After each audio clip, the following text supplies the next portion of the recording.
Okay, this is episode 3 of Narrative Wake, and I'm the usual host, Thorin. And it was a fantasy of mine, a dream of the communities, that one day again I would host a talk show. You know, it seemed impossible because Monty was, you know, trying to like reanimate the corpse of Overwatch every week, kind of like, you know, a Frankenstein style experiment. You know, it doesn't matter how many good pieces he transplanted into the corpse and put the electric energy of his casting through, it never quite could come back to life.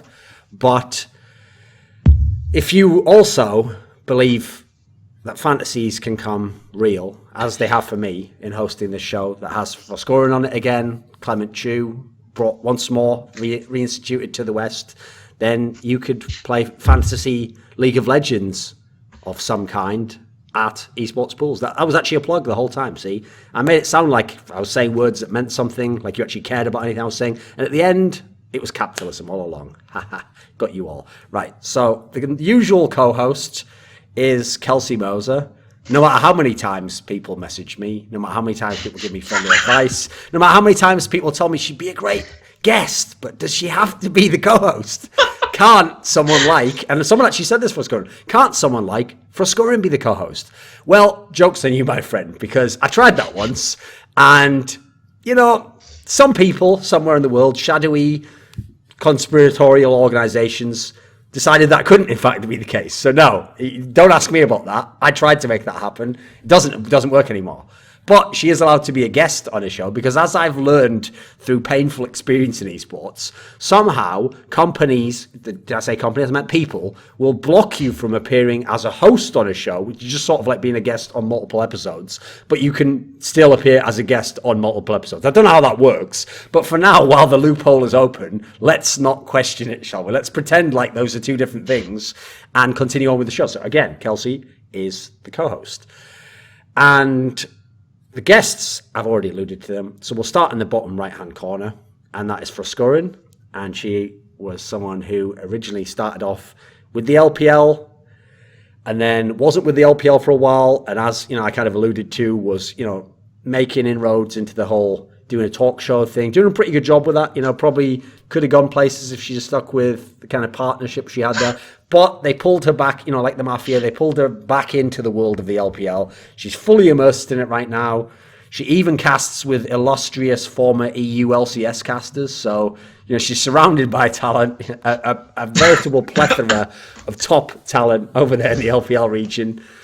But someone else who has been known to speak Chinese, that's about as tenuous a link as you can ever make, really. There's a lot of people can speak Chinese, but and it's not even a language, is it? It's Mandarin, it's the dialect. So someone else who's been known to talk about Chinese League of Legends is Clement Chu, but who will not be talking about Chinese League of Legends whatsoever on this episode, unless you are from mainland China and consider Taiwan to be part of China, in which case we are talking about sort of the third Chinese league. It's sort of like LPL Junior or something. But actually, we're going to be talking on this episode mainly about LMS. And for anyone who doesn't know Clement Chu, he was, I don't know if I can be bothered going through the whole history, but like I'll do a really quick like Cliff Notes version. Like, please do. World Elite article, slow push, NiP coach, didn't work out. Doing Chinese broadcasts of League of Legends, but again, bizarrely, not LPL, pretends not to be Chinese. Over in LMS, not GPL, that was rubbish. LMS has some alright teams now. Hello, Clement. There we go, that's your whole career in about 6 sentences, mate. It's pretty good, right? That was your whole career in about 6 sentences. Yeah, I'm fine with that. With that. Okay, so this episode is going to be an LMS-themed episode. I say with such enthusiasm in my voice, as 99.9% of people watching this show now let out a sigh and say, I don't even watch LPL, I definitely don't watch LMS. So even though this is a killer lineup and would probably be amazing if we're talking about Cloud9 and TSM, we're actually going to talk about teams no one gives a fuck about. So on that theme, Clement, now I know that I've eliminated so many viewers, I now no longer have any recourse to actually keep people purely entertained. So I can go even further, Clement, because before we jump into the current LMS, since I haven't talked to you in a long time on English broadcast type setting, I wanted to actually go back a little bit in time and ask you, since nowadays people only care about the LMS in Southeast Asia, no one gives a fuck about the GPL, because the whole point of LMS being created was to get the only good teams out of the region, which were the Taiwanese teams, give them their own league, give them a chance to go to Worlds from that, which all seemed to work out in Taiwan's favor. But amazingly, we did have this team from Southeast Asia called Marines. Giga Byte Marines. Who were able to not only win games off TSM famously, they were able to beat World Elite, they were able to beat G2. So we had pretty shocking upsets from, again, that was supposed to be kind of the leftovers of the Southeast Asian region after LMS left and got their own area, etc. So when you watched that tournament from Marines, was it a one-off, that one? What are your thoughts on Marines as a team? Give us kind of some background here. Well, Marines is actually a team that the LMS is very, very familiar with. A lot of our teams scrim with Vietnam. So from the information I've heard from the teams, they do believe it was a bit of a one-off. They definitely performed outside of their normal range. But also they do think that Giga Byte Marines is probably a pretty decent team. Like, if they came to LMS, most of the estimations would be that they would be close to a playoff team in the LMS. Our coach also has a really good reputation with not just working in Vietnam, but he worked with multiple different countries in the GPL. And I believe he not only discovered SOFM, but obviously he's discovered Levi, and he's trained them both up. To my understanding, he's actually quite intelligent. I would try to pronounce his name, but I butcher it every single time.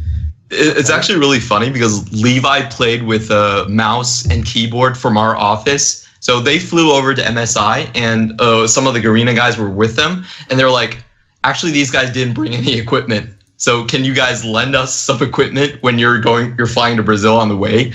And so originally we thought Giga Byte Marines were going to completely fail. Like, you never heard of a team that goes on international and doesn't bring their own keyboard, but they made it work. Okay. So what when you actually watched them play before that tournament, had they shown any flashes that they could be a really good team, or that they could potentially upset the Western teams? I mean, their coach against TSM, but I haven't really watched their games. The coach of the Giga Byte Marines had already had a track record proven, like when he went over with, I believe it was the Bangkok Titans beforehand, like they were not like a non-existent team in terms of the results or international results. And then he worked with the team and then they skyrocketed up, and then he moved over to the Giga Byte Marines, and suddenly the Giga Byte Marines became really prevalent. The actual strategy about the Ziggs ADC strategy, or their hard push strategy, was developed by him. So there are like fingerprints. Did you know that you have lovely eyes? Did you know that? So there are fingerprints. Okay. Keep going, yeah. It's down here, it's up there. I don't know what to do. There are fingerprints of this guy's track record, or of a support staff behind the Giga Byte Marines that have proven success. And again, he discovered SOFM. He's obviously a big name right now in the LPL for Snake. They just made playoffs. He's now also developed Levi. They both came from the same spot. So at least from just a support staff standard, the Giga Byte Marines weren't necessarily like out of left field. You could kind of see them coming or building up, because they are kind of not really a super team, but kind of close for the region. Okay. Nice plug, by the way, for the LPL, just casually throwing it in there. So how long was he with BKT? Because BKT were kind of almost like the Thailand team that was sort of okay for a long time. Anyway, so... I don't know the exact dates for BK, but when I was investigating into the support structure for Giga Byte Marines and talking to Kai over with the Riot Vietnam office, the period that BK was actually like winning the wild card or the play-in stages was when he was with the team. Okay. Sure. So Clement, one thing that actually really surprised me when I went and looked at the GPL was, because obviously I didn't keep up with that league at all as soon as LMS started, just like everyone else. But it seems like now it isn't even really a league, right? It's just a playoff for all those regional tournaments. So now it's even more ridiculous. They've gone backwards even further. So now there is a Vietnam league and a Taiwan league and a, what else would there be? Thailand league rather, and all these regions. What happens is you win, and then you get put into GPL, which is sort of a mega playoff, which then decides if you go to a MSI type tournament or whatever it might be to play in status. So, how would you actually describe the status of GPL at the moment? Like, does it work? Has reworking the whole system actually helped in any way? Has it made it different? The fact that it's become even more regionalized. So from my point, because I work in Garena and Garena is very familiar with Southeast Asia, I think their large strategy has worked. Something people don't really realize is that collegiate leagues in these different countries are actually far more popular than the professional scene. So for them, what it made sense to do is they wanted to build up these scenes individually rather than lump them up into the professional League of Legends GPL scene together, because that didn't really make sense. The quality of games were really off, and they wanted to build something more ground up. And if you look at this year, especially like something like the LICC tournament, which was played in China, I think the finals were in China, and that has impacted Southeast Asia a lot as well. Like the LICC is probably a bigger tournament than the GPL itself. So I think generally it's a good direction. We have to realize that these countries are in different stages of development for esports. And the only country I think that's going to pop out and have its own league really mature and probably go into more like an LMS direction is probably Vietnam at this stage. But for the rest of them, I think the current way the GPL works is fine. See, I think. I was just gonna say that the collegiate scene is actually really interesting because it's much more integrated with the Chinese and the Taiwanese and the other Southeast Asian countries. So I think that there's much more exposure in that sense. And for me, like kind of almost the travesty of the GPL when it was split off from LMS was actually the Vietnamese teams, because they were always sort of in between. Right, they weren't quite as good as the Taiwanese teams, but some of them actually could be competitive with them in playoffs occasionally. And then they were clearly above a lot of the other ones. And the Vietnamese scene actually had a lot more interest in League of Legends esports. It seemed to me like the fan base was large, and that's huge. Whenever the production values for the Vietnamese broadcasts for the playoffs and stuff were always much bigger, I think, than most of the other countries. Also, the GPL representatives for All-Stars were often Vietnamese in voting, just because of how big the fan base was. So I think that was kind of the sad part of GPL splitting off from LMS, because I think for a while there just wasn't an incentive for the LMS teams to scrim with these Vietnamese We'd still teams. welcome them. We can merge. We're just like that.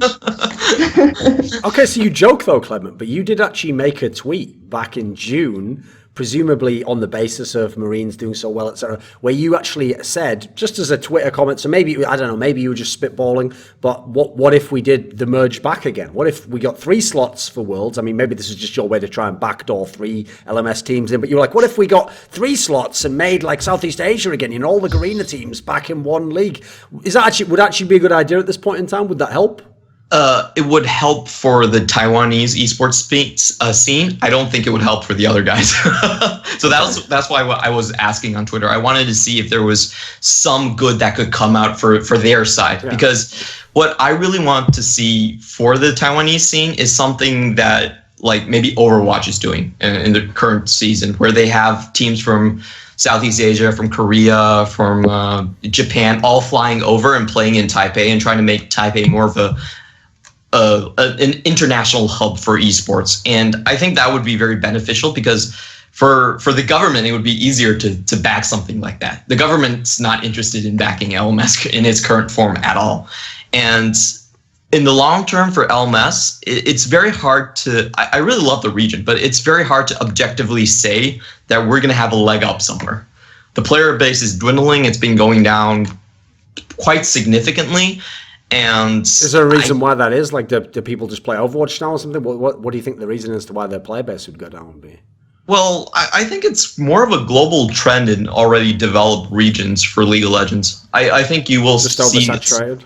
Yeah, and I think it's if you think about the trade-offs in like design philosophy, for League of Legends, they want to hold on to hardcore gamers. They're not interested in like opening the door and just like dumbing down their game. They want more complexity. They want every champion to work. So I think from a design philosophy point, it will kind of naturally happen. They will have a more condensed player base. And also like mobile gaming has really taken over. You look at games like the Garena platform is pushing. Like we have MOBA games that you can play on play on your cell phone, and those are massively popular. Those I think like the player base for that dwarfs League of Legends by maybe 3 times or more. So you'll see a lot of crowd go in that way as well. So that's just reminded me of that hilarious story where you remember we all saw these articles come out where it was like, there's this new game that's like a MOBA. Oh, look, it's a rip-off of League of Legends. But it actually is made by Tencent themselves. Yeah. It's just a mobile version, which is actually a rip-off of their own primary IP like property, I wouldn't but just say a worse it's a rip-off, version. It's just like the same, but a little bit worse than on a mobile. I would say it's kind of a rip-off, yeah. There's a lot of I because I think the way the control system works, and they also changed the camera angle, and a lot of game mechanics are very they're very different. So I think it's kind of a Western thing to say it's a ripoff, but the two games are.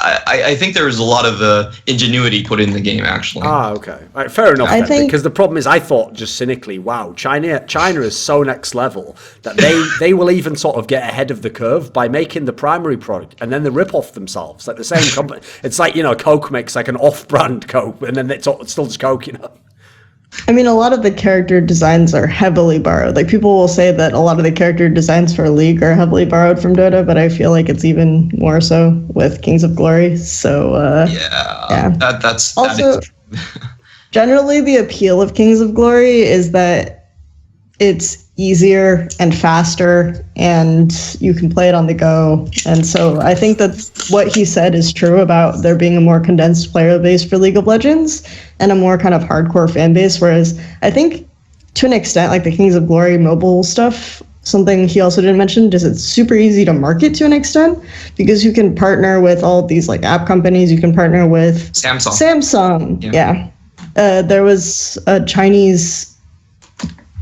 group of Chinese journalists who did a promotional event with Samsung where they had like phone prizes and a bunch of other things that they could give out as prizes with fans because they had this partnership with Samsung and it was a mobile game and it was just really easy to package this kind of event together. Okay. So in terms of where the LMS was coming into this split, Clement, it seems like everyone naturally who doesn't watch LMS just thinks of Flash Wolves, basically, because that's the team that is always present in the international tournaments. And Flash Wolves have a rep that all they do is they're an upset team. Like, they will get an upset at some point, but then they never really deliver on that. Like, even if it's the same team they upset, they'll play them in a series and they just somehow inevitably lose. And they never really do like make the big final of the big tournament or kind of get the big win that like solidify like this is a world-class team, So as a region, are the top teams in LMS of a similar caliber? Like, would they be capable of an upset? Or is there actually one for you at the moment that if they go to a world type scenario is going to be legit and they could really do real damage? This year, I'm actually quite pessimistic about LMS in general. I don't think many of the teams have been doing that well. For me, this is kind of this summer split is kind of like a trial phase for a lot of these teams. They're trying to try out new things. So for Flash Wolves for an instance, they had a perfect split in spring. They went on a 28 winning streak to close out the split, and then they went to MSI and got completely stomped. Yeah. And so for the summer split, they've spoken out publicly, and they said, we're going to try new things. We're going to have to play more styles. We're going to have to buff up on our side lane control. We're going to try out this protect the AD comp. We're not going to go all in on this Carson Maple stuff that didn't really work in certain patches. So you can kind of see this in their summer split. Their win rate against non-playoff teams is actually the worst out of any playoff team. So they only have like a 66% win rate against non-playoff teams. And a large part of that is because they're trying to try new things. They're trying to, make MMD this 4-1 split pusher. They're trying to maybe play a Kog'Maw comp or something like that. But overall, the problem with Flash Wolves and the reason why I'm pessimistic about this split in general is they've tried a lot of new things, but you don't really feel like any of it has worked. So how can you say that none of it has worked? I understand that the Flash Wolves may not have lived up to expectations at MSI, but there's a couple of issues that I have here. Okay. MSI was a tournament that was entirely about mid-jungle synergy. And if any team, you can be disappointed with the Flash Wolves because they always have this reputation that Maple and Karsa are going to be this huge dynamic duo. But I feel like MSI finally broke that narrative a little bit in that not to say that Maple is overrated. Maple is very, very good. But I personally feel that Karsa boosts up a lot of Maple's performance because I think Karsa is on like a completely different level than pretty much any other like pathing I jungler. think it's completely the opposite. Yeah, I actually disagree with that very heavily. How can what? Like watching the Flash Wolves currently right now in a meta that is very dependent on support jungle synergy because it was really about the roaming supports for a very heavy majority of the split. Then suddenly you start to see like what I almost consider the true dynamic duo, which is SwordArt Karsa, which unfortunately SwordArt always has to ride in the backpack of the Maple Karsa like Western fan base or Western narrative when SwordArt has been so consistent and so good for so long. You look back at Rift Rivals, one of the big reasons why the LMS were so competitive at Rift Rivals and so much more consistent than the LPL is a lot of their vision control, and a lot of that was led and set up by SwordArt and then executed on by Maple or by Karsa. So I just find it very strange that you like downplay Karsa but you like upplay Maple when Maple has been kind of inconsistent. I'm not upplaying Maple. I don't think Maple's been very good this split at all. I actually don't think he just went up like 30 CS in lane against what's his face, the Raze Gaming mid laner, Wuji. Well, come on, any mid laner can do that. That's not. But like, also, it's not even. Wuji's like one of the bottom ranking mid laners in the LMS. Like that's not still taking advantage and playing a pressure game. Like you can't. I don't know. I find it very strange the Flash Wolves consistently do good, and the LMS expert comes and like, but I don't think the Flash Wolves are going to do too good. Like you always put the LMS teams on an international stage, and they always do well. Well, not really. They didn't do that well in 2016. They were last in their group in 2016. That's true. I mean, they still won games against SK Telecom. That's not bad. Like, I think it's pretty good. I don't think LMS has ever had just like a massive fail across the board, like systematically. I don't know. I think 2016, based on the standards they had set in the previous year, I think it was pretty bad for them. Yeah, and even in MSI, I think I'm going to meet you halfway here and say that I think a big reason why LMS was more successful at Rift Rivals did have a lot to do with support, but I also think it's because Flash Wolves, for example, Machi, for example, these are teams that are really enabled by supports that can make plays and can set up pigs and can set things in motion like this. And if you look at 2016 MSI, I think a big reason why you see Flash Wolves take a downturn in that tournament is because the support meta suddenly really rapidly shifts towards the mages, right? And so there was only one support that really could facilitate Flash Wolves playstyle, which was Alistar, and that was perma-banned. Pretty much in playoffs. I can't think back to 2016, so I can't comment on. I can't even think back that far. These playmaking supports are coming back into meta in time for Rift Rivals, I think is a really good sign for these teams. I think right now we're seeing a pretty good blend of like a hybrid of Ard and Sensor stuff and things that are good into Ard and Sensor stuff and things that are really still important for river vision control like Thresh and Alistar and things like that. So I think they're still in a good spot in that sense. So I think that that's really a good sign for LMS teams to an extent. I think the way I have an issue with the way that you rate junglers is I think you have a tendency to overrate junglers who are really, really gank focused, even if their pathing isn't like super on point. So MLXG is my favorite example. I don't you rate said this year. No, but I don't. His pathing went on a downturn, but it wasn't. It was bad all last year. Kelsey, you are using like your perception of something that I've said to try to create like logic against Karsa. When my statement is. So I think that like the thing that I think Karsa is really smart about is like scuttle control, and Flash Wolves have always been really smart about scuttle control. In particular, I don't necessarily think Karsa's pathing has always been really on point. I think it's been really mid-focused, and he gets a lot out of Maple controlling mid lane historically, which is why I feel like Flash Wolves have been really, really inconsistent overall. It's just because Maple hasn't been performing as well. Yeah, Maple has not done very well this split, and just I think a misconception of Karsa is people tend to look at him as this kind of like single carry jungler that's going to farm up and then be like a huge force in the mid late game. But what Karsa really does is actually he sacrifices a lot of his pathing to cover his lanes and to keep his lanes ahead. That's actually most of the things he does. Because he's a strong pathing jungle. I've not ever said that Karsa is a heavy farm carry jungler. I think Karsa is a genius when it comes to pathing, and he makes his laners look good. Because and I disagree with what you would call pathing genius, and that's what I mean is that I think like you would think MLXG's pathing was good last split because he gave up a ton of farm to get his lanes ahead, and I think Karsa does similar stuff like that. But I'm telling you that I don't think that, and you are telling me what I think when I have wait a second, everyone, wait a second. People can't talk over each other and not define terms, right? So Froskurinn, just lay out simply, what do you mean when you say Karsa is a good pathing jungler? So what is a pathing jungler? What is being good at it? And then how is Karsa good at it?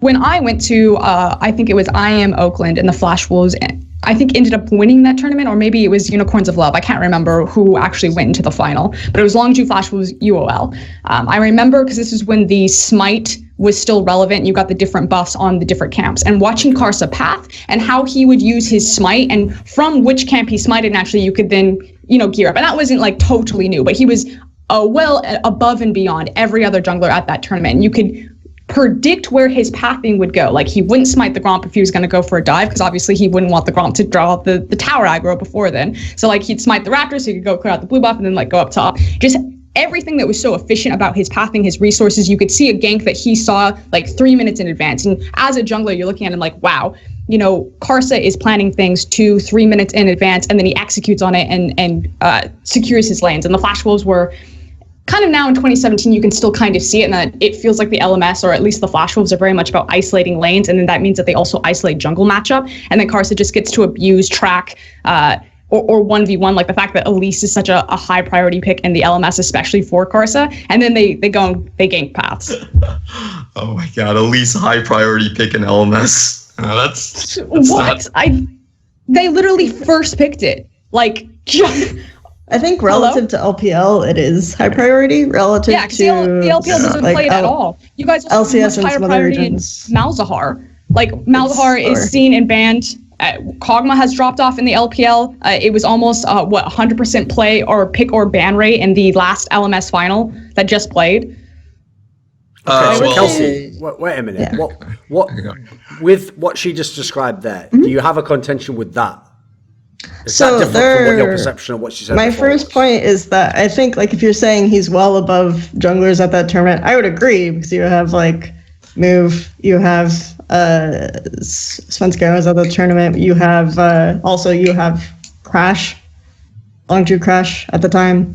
So yeah, I think Karsa is well above those junglers, and I think Karsa is a good jungler generally speaking, but like his style of jungling, I don't think is necessarily efficient all the time. And I think that he gets a lot out of LMS because what does that efficient mean? Being like you're able to clear your camps when they spawn well, or you are able to make you're able to make smart moves with efficient pathing by being able to, if you do an invade, you get wards down and you deny camps. This is like an extremely optimal efficient move. And maybe you like kill the enemy jungler even for super duper efficiency. I don't know. But it's like as much as you get out of every single move in pathing is what I would describe as really efficient. I would say a jungler like Karsa is actually much more concerned with keeping vision on enemy jungler and doing ganks, which isn't necessarily the most efficient move, but there are definitely smart aspects about it, Who would you give as an example of someone who isn't a Korean jungler who is better in terms of this efficiency?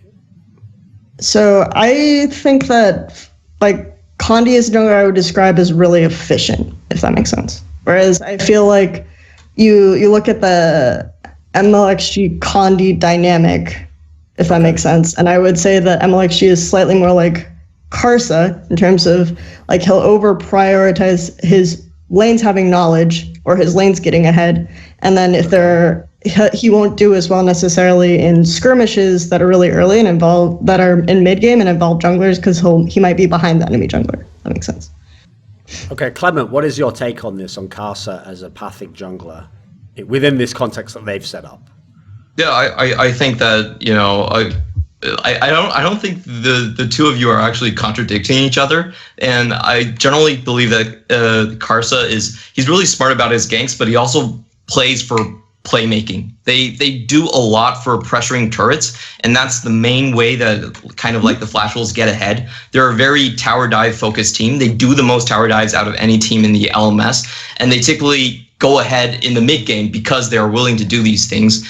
And when you're setting up a tower dive, a lot of times it's not about actually going in and invading your camps, because that gives like a forward warning for the enemy team to prepare for the turret dive. So a lot of times they're just dropping wards, they're going away, and then they're coming back when they know the enemy jungler has moved to another section of the map. So they will let you clear your golems, but they're going to dive you afterwards. And I think that plays into what Kelsey is saying right now. It's not necessarily like super efficient, but it's more to set up plays further down the line for your entire team. And in terms of like the Condi thing, I think that's really interesting, because when we were talking to Flash Wolves at Rift Rivals, they really looked up to Condi as one of the jungles that they want to imitate, because Condi's very efficient and he is also very good at playmaking at specific times. And from people I've talked to, they actually do kind of rate Condi higher than Karsa in terms of like just a pure jungler. Like, I think Karsa is very good. I think he's the best jungler in LMS without a doubt. But do I think that he's like international superstar, going to crush everyone or going to single-handedly win them the game? Not necessarily. So that's kind of where I stand.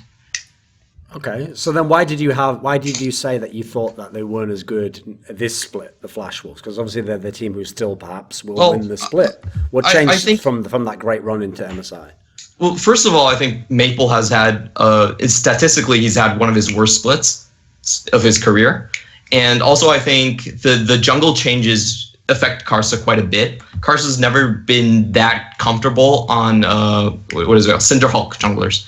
Okay. So for this split, Karsa has struggled for like the first half of the split to kind of find his footing, and then he finally went out to find like Gragas and Jarvan. These are the two main junglers he plays right now, and these two junglers are not traditionally associated with Karsa. When you think about Karsa, you mainly think about Elise and Lee Sin. Those are his two main junglers in the past. But this split, he's really had to change his play style and go more towards these kind of like tank junglers and try to play the team fights better and try to let Betty shine. So for Flash Wolves, I think this split is mainly about their bot lane, how well their bot lane does. They really live and die based on Betty and SwordArt. So for instance, like Tabe, a coach who's came over and now coaches HKA, he said that basically, if you manage to shut down Flash Wolves' bot lane and you don't let them push turrets, you don't let SwordArt roam, then they're not actually a difficult team to deal with. And that's why I feel like I'm a bit pessimistic about Flash Wolves in general, because the laning state in LMS for bot lanes is actually quite weak. When teams go and scrim LPL, a lot of teams say that, the LPL teams actually play to win lane a lot more. When we're going against someone like Uzi or something, I'm not an LPL expert, so maybe you guys can jump in on this, but when you're playing against Uzi or something, they feel a lot more lane pressure, and that type of lane pressure doesn't really exist in LMS. Most LMS bot lanes do not play to win the lane. And what for Flash Wolves, their success is based off of right now, a lot is aggression in the bot lane. So when you transfer that to an international setting, I'm not sure that's going to work that much. And they really have not been able to diversify. What they wanted to do this split, you can really see they wanted MMD to really step up, but that has not happened. MMD, he has decent to good laning stats, but when you look at this stat I've been developing this season, and it's called the counterpick stat. So basically, I look at how often a top laner gets to counterpick, and MMD has the second highest amount of counterpicks, but his laning stats only ranks around 5th or 6th. So when you look at that, you say they're not actually, like, MMD is not carrying his own. He's actually being propped up a lot by ban picks and resources to keep his laning state even. So when I look at Flash Wolves, I feel like, first of all, they're not that hard to shut down. I don't think their mid jungle synergy has been that good. They've tried to play the Jace, they tried to play Lucian. They haven't got any wins on those. Okay. And when you look at their team, it's so reliant on SwordArt and so reliant on Betty doing well in the lane in a region that doesn't really prioritize bot lane winning. So I'm not very sure how that's going to do in an international tournament. Right, there was a lot there. That was like a fucking information dump, like everything about Flash. Okay, so what do you think about the bot lane aspect? Does someone have anything on that? Because obviously that's something that did change about Flash Wolves. They didn't just have the same lineup for the last 2 years, you know. They used to have that dogshit guy called NL. So what do you think about the bot lane era of Flash Wolves? Anyone have anything on that? I mean, when we saw Flash Wolves at Rift Rivals and the other LMS teams, their bot lanes did fine. In fact, they completely smashed OMG in 24 minutes, and OMG had one of the best bot lanes in the LPL. Really bad. I'm not okay. Yeah, okay. I do obviously think OMG were off, but I mean I understand what you're saying, Clement. I follow the logic because I felt the same way going into Rift Rivals. I kept watching LMS and I'm like, their meta is so slow. It takes forever. They isolate lanes and it just feels like the other regions are going so much faster. So going into Rift Rivals, I really down-tuned LMS's impact. I thought they were just going to get blown apart. And then when we actually got into Rift Rivals, and I don't know if it was the scrim time that they had with the Korean and LPL teams or whatever it was, that the intangibles that I couldn't see. Okay, then there you go. But for whatever reason, they just changed. I expected a very slow pace, 45, 55 minutes if the LMS teams were ever going to win, that it would be really elongated lane phases, trying to abuse stronger 1v1 matchups or the tower dives, when they try to get those skirmishes. Because you are right, they do a great job of gathering information and then trying to abuse it on the other side, especially Flash Wolves. But that wasn't the case. They just met LPL and LCK head on. They had really great vision control and they were actually a very competitive force. So again, I follow the logic of watching the LMS and feeling really down on the LMS teams. They keep doing all these silly things. They don't prioritize this and this. We see the global meta looking like this and the LMS meta going like this. But every single time it feels like we pull the LMS teams, at least 2017, and we put them on an international stage, they do fine, or they change up their style, or they adapt, or suddenly they look much stronger than we ever thought they were. SwordArt that tournament looked like a god on Thresh. Yeah, and it's still is a god. I think he's probably the best LMS player this split for sure. But what I'm saying is basically I feel like the Flash Wolves have kind of weakened from their previous forms.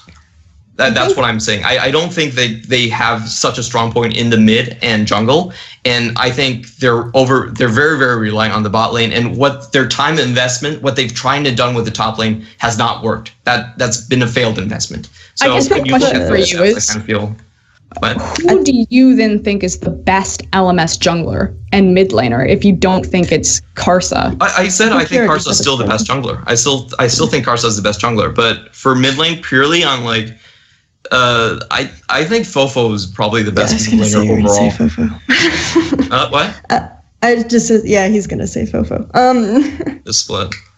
Yeah, I think Fofo is good. I don't know. I think the reason why you're really down on LMS though, and the point I wanted to make is that they play through bot lane, but that's something that we've seen a lot of teams doing internationally. Yeah, of course. It's just obviously because of the strength of bot lane picks and stuff in the meta right now. Mid and top lane has been gutted over and over again. So bot lane is incredibly important in this meta.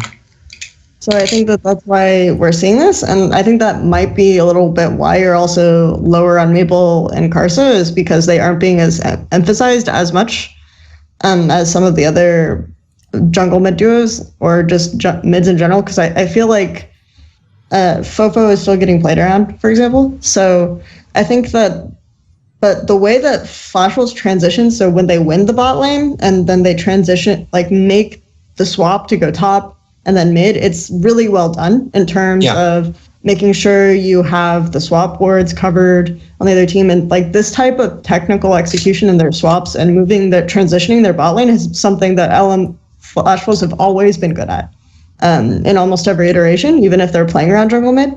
So I think that, to me, that's something that still sets them up to do relatively well. I think I don't know if they're going to do as well as 2015 or anything, but I think that I actually would say that I expect Flash Wolves to do better this year than they did last year. Well, they didn't do anything last year, so that's kind of... It's not... It's kind of... But... I mean, they took a game off of SKT. It's not terrible, right? So, I mean, I guess we just have very different definitions of what terrible is. Yeah. SwordArt is so important to that team, and enabling SwordArt, I think, means so much. So unless we see a support meta that just goes back to only mages, And even then, there's some stuff that he can still play, like the Janna and things like this that have playmaking potential. I think that Flash Wolves are in a good position as long as playmaking supports are going to be able to do well in C play. My big concern is and again, primarily the teams that I pay attention to the LMS are Rays, Flash Wolves, AHQ, and J Team. It is Tahm Kench. Like in the LPL, because SwordArt, if he's the defining, support player of the LMS, and then like Thresh is his big pick. Every time I see like SwordArt just dunking on kids with like the Thresh pick, I'm like, oh, in the LPL they just picked Tahm Kench, and this would be donezo. Like this would be over. You just absorb so much of SwordArt's pressure, and I'm really concerned about that. And like as I look at their picks, they don't pick a lot of Kench. It's not like as prevalent a pick as it is in the LPL. And so I'm just like very curious because my observation of the LMS has always been that it's very top heavy still. And so like you sometimes just get, and even in the top teams, like really big mismatch. Like I'm really happy that, not happy because I'm sad that a player lost his career, but that J Team made the adaptation with their jungle and with their top lane of bringing in Rest and Alex. I know they played they played Alex a little bit at Rift Rivals, I believe. Brought him in for a couple of games, but I thought that Morning was like a big glaring weakness that they needed to shore up, and it looks like they're starting to do that, starting to develop talent. But even on top teams, it feels that you have like really strong pieces and then like really big glaring holes that can be abused on the international stage. Yeah, I think for this split, a lot of the top teams in the LMS have kind of been taken down a notch, and a team like Raze Gaming, which nobody thought they were going to do very well, has risen up very high, and they were like tied in the regular season with Flash Wolves. Let me get your opinion on this, because I'm really mixed on Raze. I feel like they almost, I don't want to say they got boosted through their standings from like a good strong start, because like the Flash Wolves weren't playing at like, but it's like, it's hard to say that as like an analyst, like to go in front of an international stage, like, well, Raze Gaming are here because you see at the very beginning of the split, no one was really playing at their top capacity. These guys just skyrocketed through the standings. All right. I think it's important to like preface what Raze Gaming are. I don't think a lot of the international audience know what they are. So they're basically, they were the TPA second team. And after J Team picked up TPA, they were kind of just like left in the wild. And later Raze Gaming picked them up. And they're only a new team in LMS this split. They came up from the promotion tournament. Nobody really thought they were going to do very well. They had a couple pieces that were already all-star pieces, like Lil V and PK were already very famous in the ECS. But the rest of their pieces, like Uji and their jungler, weren't like necessarily Laba weren't necessarily up to par, and people kind of thought down on them.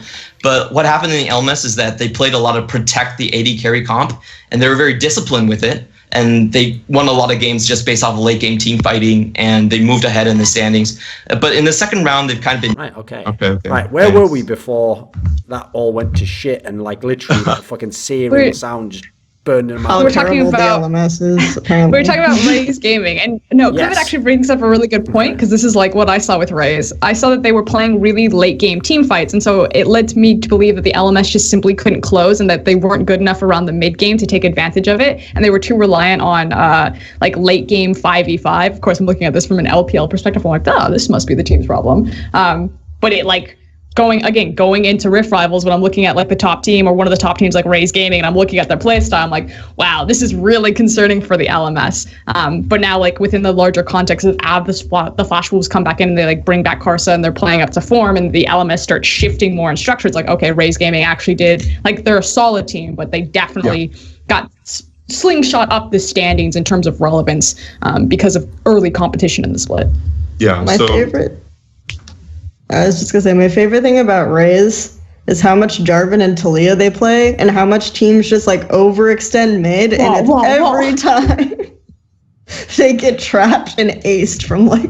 I really like watching Raze Gaming because they're such a consistent team. They have very principled calling. So, for instance, what happens is that they actually have the worst GD at 10 out of any LMS team.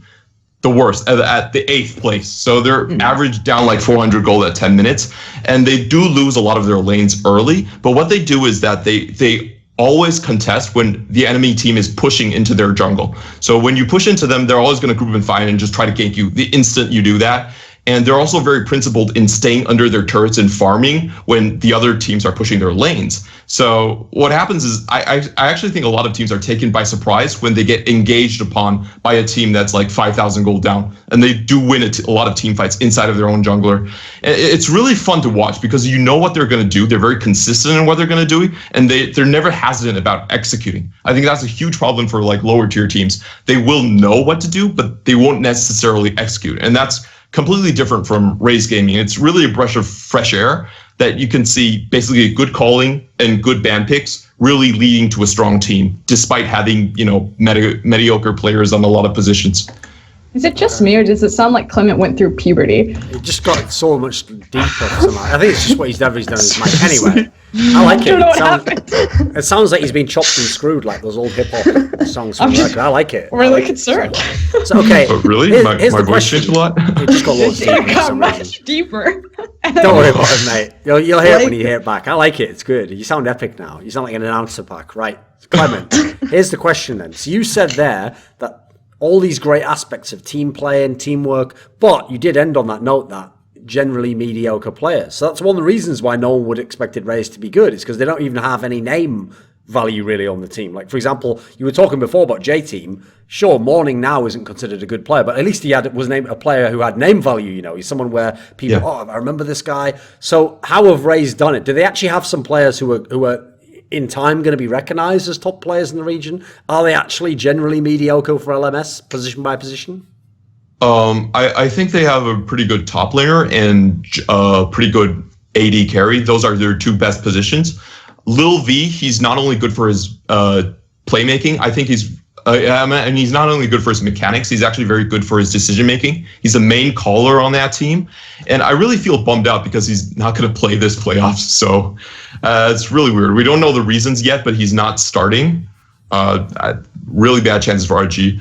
And I also think a huge surprise for me was their support. Koala was basically a no-name support when he came into the league. He actually playmade very well. He has a very good bard. His Braum is his main champion. He plays those two champions very, very well, beyond the expectations of anyone had for their team. But for their big weaknesses, I think Laba is definitely their weakest player overall.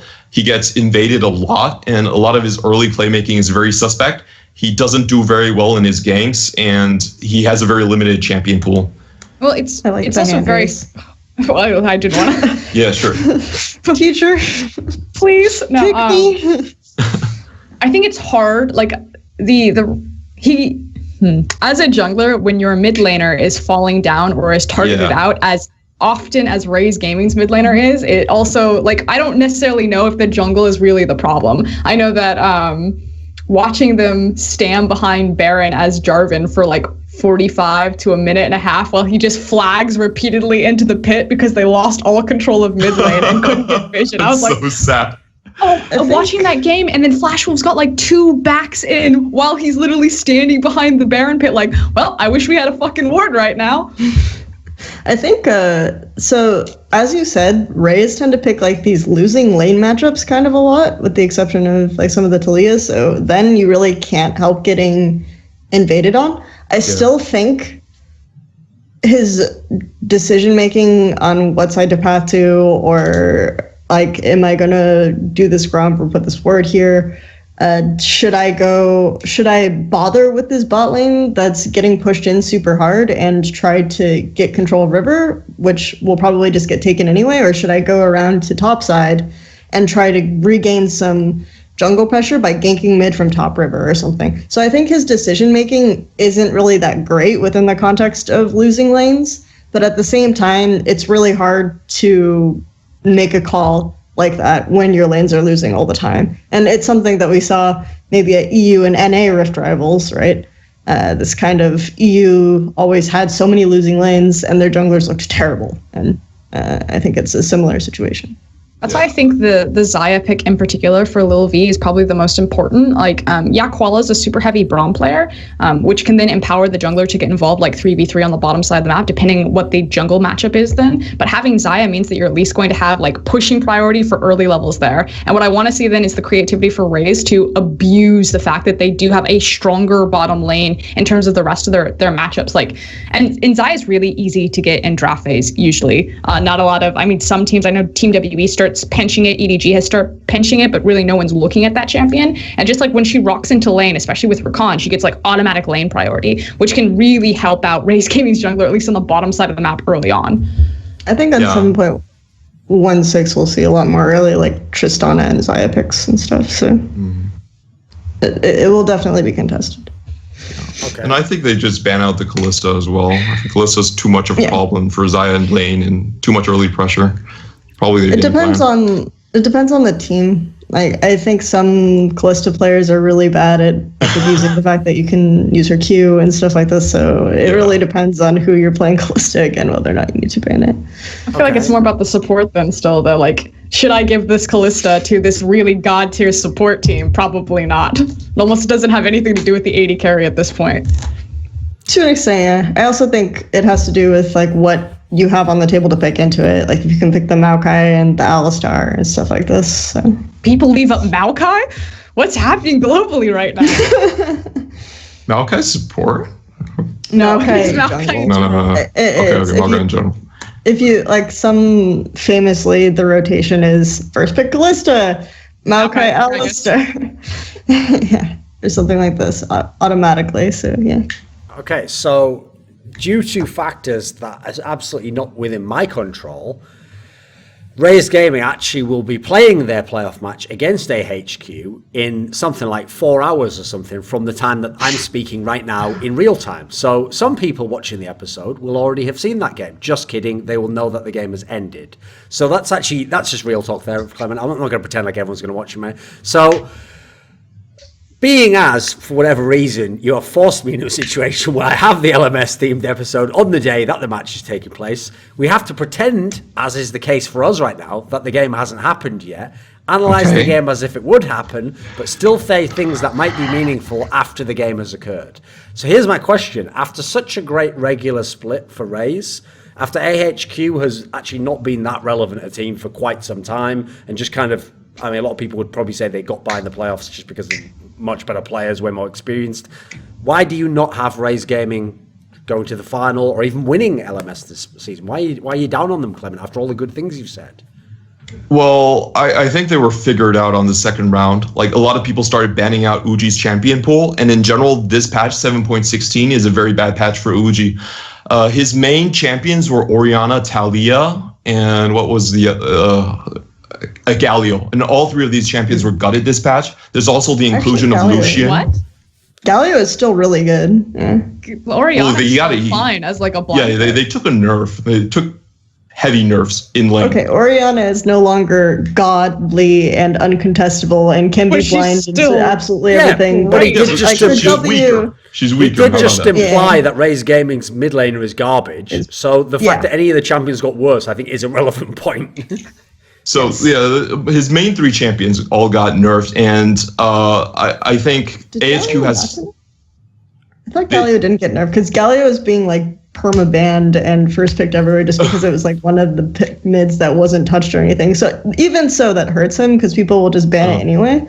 So yeah. I mean, compared to the regular season, 7.15, 7.16, he did get bumped down a little bit, and AHQ has basically been their worst matchup because AHQ, Mountain, and Ziv are so dominant in the top lane that they do kill PK a lot. In their previous matchup, PK was dived like 3 times before 10 minutes and didn't really get to play the game at all.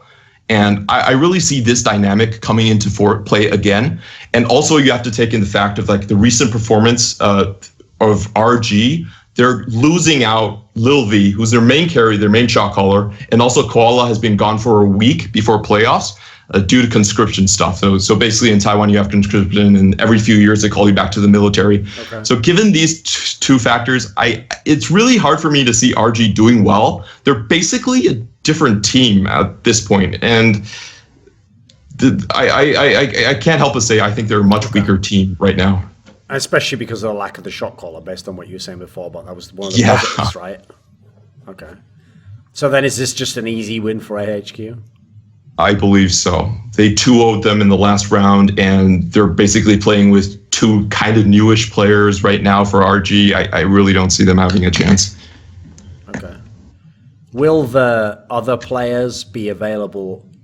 Well, actually, how does it work? Do they still have a regional within LMS? Yeah, they do. So will they be available for the regional, do you imagine? Yes, they will. They've already slotted in their seeds, so they will play against Machi in the regionals. Right. I do expect them to go over Machi, but I'm not sure about HK or JT side. It's 3 spots, isn't it? So they still have to effectively beat either Flash Wolves, AHQ, or JT. Well, they can't beat Flash Wolves because they're already auto-qualified for Worlds. No. What I'm expecting is going to happen. They're going to lose AHQ, and then they have to beat Machi, and then either one of HK or JT to advance. That's not impossible, but against HK, I'm not certain that they're going to win. Okay. So what about AHQ then? Let's talk about them. Obviously, long-standing elite team within the region, a team who at times, you go back a couple of years, were in theory the best team from the region, but have seen this gradual downtrend, it feels like, every split, every year. And part of it is that they just, for some weird reason, Westdoor is either never allowed to retire or refuses to. Whichever it is, someone needs to make a decision on this one. Like, why does he just never die or get killed? What's going on, Clement? Well, and yet at the same time, never reinvent himself. What are you talking about? That Joey guy's better every time I've ever watched them play the game. Is he just, what's the matter? Come on. Are you one of those Chowie haters? I'm not necessarily a Chowie hater, but I think Chowie, he has a very different playstyle than Westdoor, and that playstyle is not always the best playstyle for AHQ. Okay, so here's the question I have then. Okay, here's what I don't understand is if they think similarly to you, which by the way it seems like they do, because every time what they normally do is run the two of them parallel, depending on which meta they want to play, and then the second they get into any trouble, they're like, get the fuck out of there, Chow, you idiots, Westdoor time, and then in comes Westdoor, and then or they either win Westdoor style or lose Westdoor style. So why do they bother with the Chowie experiment then? Either stick with Westdoor or get the player in who could one day replace it. It feels like they're in this mad no man's land. Yeah, I've actually criticized AHQ about this myself. I think it's time that the team knows, the organization knows that both of their mid laners are aging very fast, and they're going to have a newcomer. So for this split, they've actually had 4 mid laners in ECS.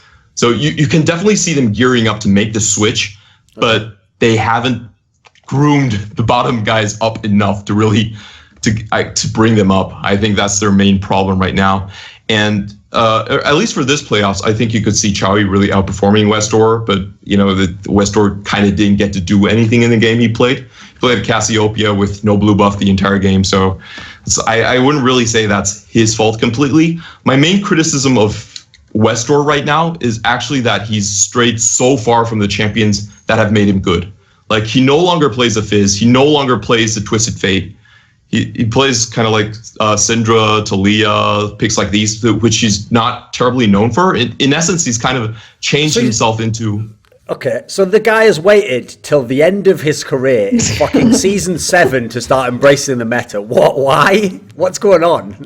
I don't know. Like, he was benched for a long time. He's played solo queue for a long time, switched over these different champions, and he's just kind of given up on the champions that made him so good, which is really frustrating for fans, because this is the patch, like 7.16, you see Faker pick up Fizz again, do something like that.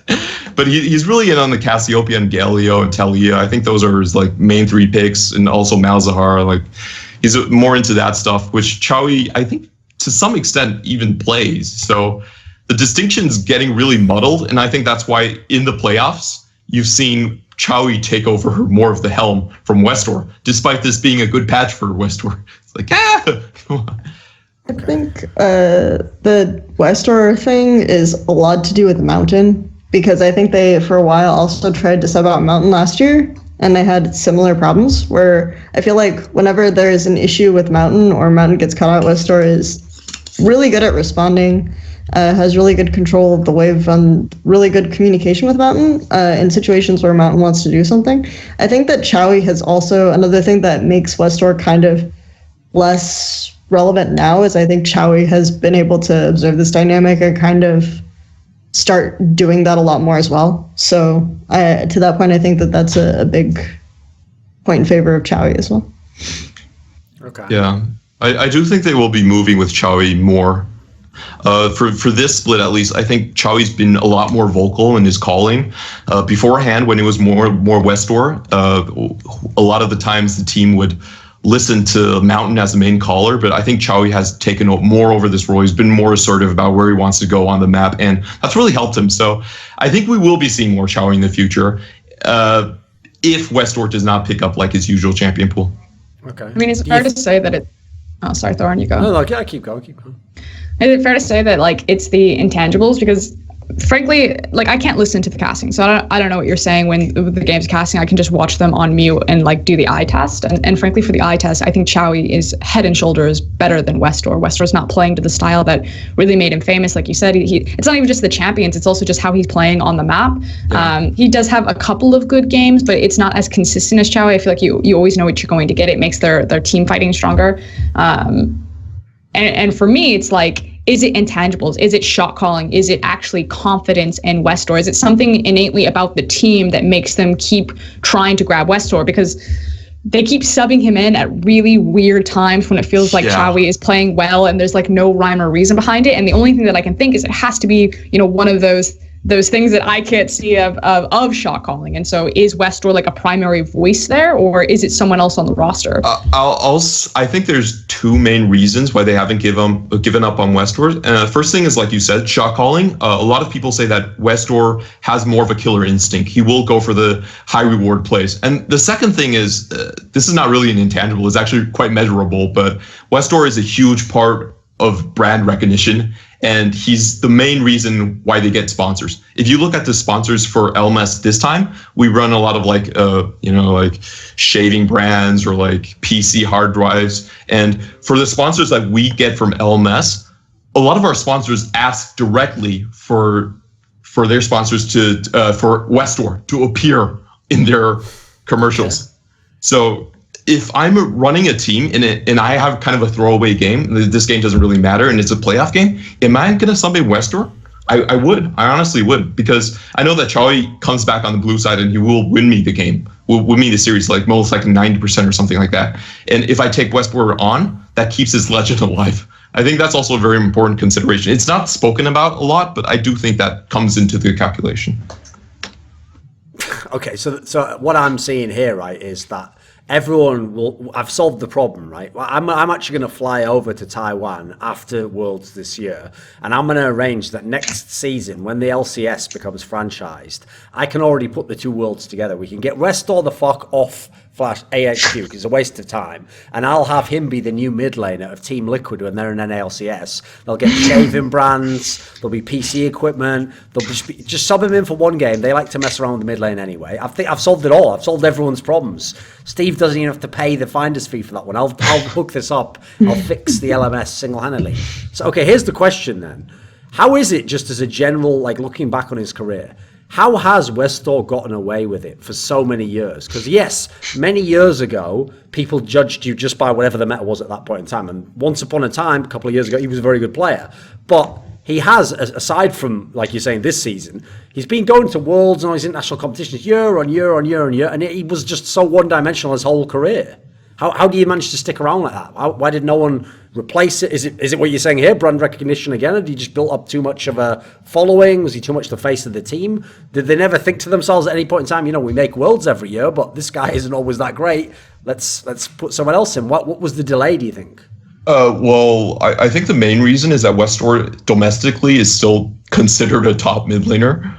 Okay. So he's never been like 5th or 6th place in terms of mid laners inside the LMS. You have maybe, Maple or Fofo. Like Fofo's team fighting is still suspect, so you'd probably even give that to Westdoor. I think domestic strength is one thing. Like if you keep this guy on the roster, he's still going to take you out to Worlds, even though he might not do that well at Worlds. he's still going to take you there. Does he, as a player, not actually think like in interviews? Does he ever address this fact that people think he's like? I mean, he's not a one-trick pony; he's like a three-trick pony or whatever for his whole fucking career. Is he himself not bothered about the fact that there would be periods where everyone's playing just only control mages and he was just stuck trying to pick fucking Zed when it wasn't even playable? Was he never bothered by this? I think I don't think that's an accurate description of his champion pool right now. I think since the end of last year, he has tried to catch up to the meta. There's still control mages that he doesn't play. For instance, Orianna, he's never touched a champion. But otherwise, like the Talia, the Galio, he still plays within the meta, just like a more limited version of the meta. But that also makes sense with Westdoor. Like one of his signatures has always been to play like a side lane or to play like heavy mobility because he plays pressure really well. So like Talia and Galio fit those MOs. Yeah, exactly. So I think he still has a spot on the table, and it's not really accurate to say that he's a three-trick pony. He doesn't even play his own three tricks anymore. Sure. That was the Cho'Gath. I meant more historically, though. Like it never seemed to be a problem for him. Apparently, that this was the case. I think it was a huge problem. I think it was a huge strain in 2016. I think that it didn't seem like he was bothered by it, though. Well, he's a very competitive person. Like, how do you be bothered by that? Are you just going to come out and say, yeah, I don't think I should play? Like, he's always going to want the spot. And that's part of the reason a lot of the fans like him, because he's always going for it. Is he cocky? No, he's not. He's not very cocky. I don't know. I'm just asking what his personality is. Like, is he like a Dardoch? He's like a Bjergsen? Like, where are we on the scale? I don't know what Dardoch is like, so I'm not... How have you not watched a documentary that tells you everything you need to know about Dardoch and why you should hate him, called Breaking Point? I actually love Dardoch because of that documentary. It's brilliant, isn't it? I was like, yes. That's the thing. There's two ways you go on that one. Either it's just fuel for the fire. You either just hate him more, or you're like, I love this new villain character they've introduced to this anime. Let's see where he ends up in the story. It's actually sick marketing. He's been described as stubborn to a fault. Like, when we see Westdoor in his like the gaming house, he's always playing the game. He plays the game most out of any of the players on the team, and he has a very good. He has this personality where he often feels personally responsible for losses. So in terms of like after game and reviewing, and what I would observe from Westdoor, usually even when his teammates fuck up, he usually goes like, okay, I could have done this better. So he does have a positive mentality in that terms. However, I do think he's also very stubborn in how he plays the lane. So a lot of times the gripe with the coaches have with him is like, you really shouldn't be behind this much CS at this point in time. But he'll say, the lane pressure, or maybe, or something like that. But I wanted to play more conservatively. He plays very, very conservative in lane. If he has a chance to get ganked, he will give up CS. And some people will charge that he's just trying to make up excuses for himself for like bad mechanical play. But I do kind of think that is actually the mentality that Westdoor kind of plays with the game. He's basically waiting on this small skirmishes to happen inside the game. Yeah. Has that always been a bad thing? I mean, if you think of like 2 years ago, the best players in the team were like the top player and the AD carry probably. So did that ever actually work? Just being willing to give up mid in terms of just not getting killed and ganked? That worked in certain metas. I think when you look back when 2015, when AHQ was really a prominent force, an important factor about that meta was the mid lane really was not that important. In the spring finals, Westdoor was down like 50 CS against Maple, 60 CS even sometimes. His laning phase was horrendous, but it didn't really matter because it was kind of like a take meta. You could pick a Cho'Gath in mid lane, you pick a Karthus in mid lane, and you go into team fights. It doesn't really matter how bad your laning phase went. But in certain metas where it's very push oriented, and if you get a mid jungle advantage, you can completely dictate the game, then yes, he will be a liability. And I think that's why Westdoor was able to play a lot of these games this split, because you had Talia and Galio, who were champions that you could be down in CS, but it was really hard to push these champions in. So when you're playing these two picks, you can still get Mountain to invade and have a losing mid lane. That's fine. And I think that's a large reason why Westdoor got to play like 20-something games. Okay. It depends on exactly what you mean by have a losing lane. I think that a lot of the champions that were really strong recently had both really strong laning phase and then just could wave clear forever. Yeah. So I think to that extent, it was kind of easy to play mid in that regard. And then a lot of times I also felt like in this recent meta, mid lane didn't actually win mid lane. It was like you're trading clears and then support comes up and ganks you. And so it just didn't really necessarily matter how good your individual mid laner was as long as side lanes were winning and they could win mid for you. So. Okay. So once upon a time, despite the fact famously fans always knew the name of Westdoor, and he obviously had the highlight flashy plays because of the champion pool he played, for a long time, Ziv was the name that everyone put forth as the best player on the team, the star of the team, the MVP of the league even. He was the player where on a past episode, I don't know why I say past episode, this was only the same fucking show, I'm the only one, the same person here, but on an episode of So Many Insight, which to me apparently was just like the pilot for this show. So this is my final form, guys. So on an episode of that, you even made those comments, Clement, where you said that like he was the player that like LPL was interested in and were trying to lure to come over to potentially some top teams. How has the last year or so been for Ziv? I think Ziv kind of declined. I think overall, it's the same thing with the entire team of AHQ, is that they've been at this professional level for so long that a lot of times I don't think they give it their all in regular season. Okay. Like what they do is that they kind of play kind of a mediocre regular season. They go to Shanghai and try to brush themselves up, and they come back like reborn and win the league. That's what they've been doing for like the past 3 splits. So if you look at the regular season, you're going to say, I'm not sure about this Ziv guy anymore. But when it comes to playoffs, he's usually doing very well. I think last 2016, they went to 5 games against Flash Wolves. Ziv was a god in that playoff series. And you look at this regular season, he's been kind of on and off, but he really is coming back into form in the second round. And I think he'll still take I still think he's the best top laner in the LMS. And he'll probably take like first team awards, accolades as well. It's just the range that he plays. I think he plays the bruisers and the tanks really well, both sides of the coin.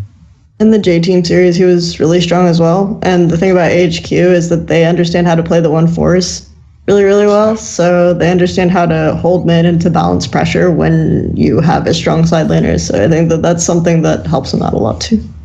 I also think that they have I don't want to say like higher ceiling, but like across the board, because we were talking about how even in the top teams of the LMS, you have like these very glaring weaknesses that you can kind of poke in on individual positions. I think that's hardest to do with AHQ. Like across the board, their players are more consistent. So you have a diversified styles where they can play like a 1-3-1 if Westdoor's on the roster, or a 1-4 because of the strength of Ziv, or even in their team fight because consistently their players will hit higher ceilings than some of the other top teams. Depending on what they draft, they can then even win in the 5v5. So I think it makes AHQ, if they're playing at their top end, the most well-rounded threat of the LMS, which is why they have been such a dominant team for so long.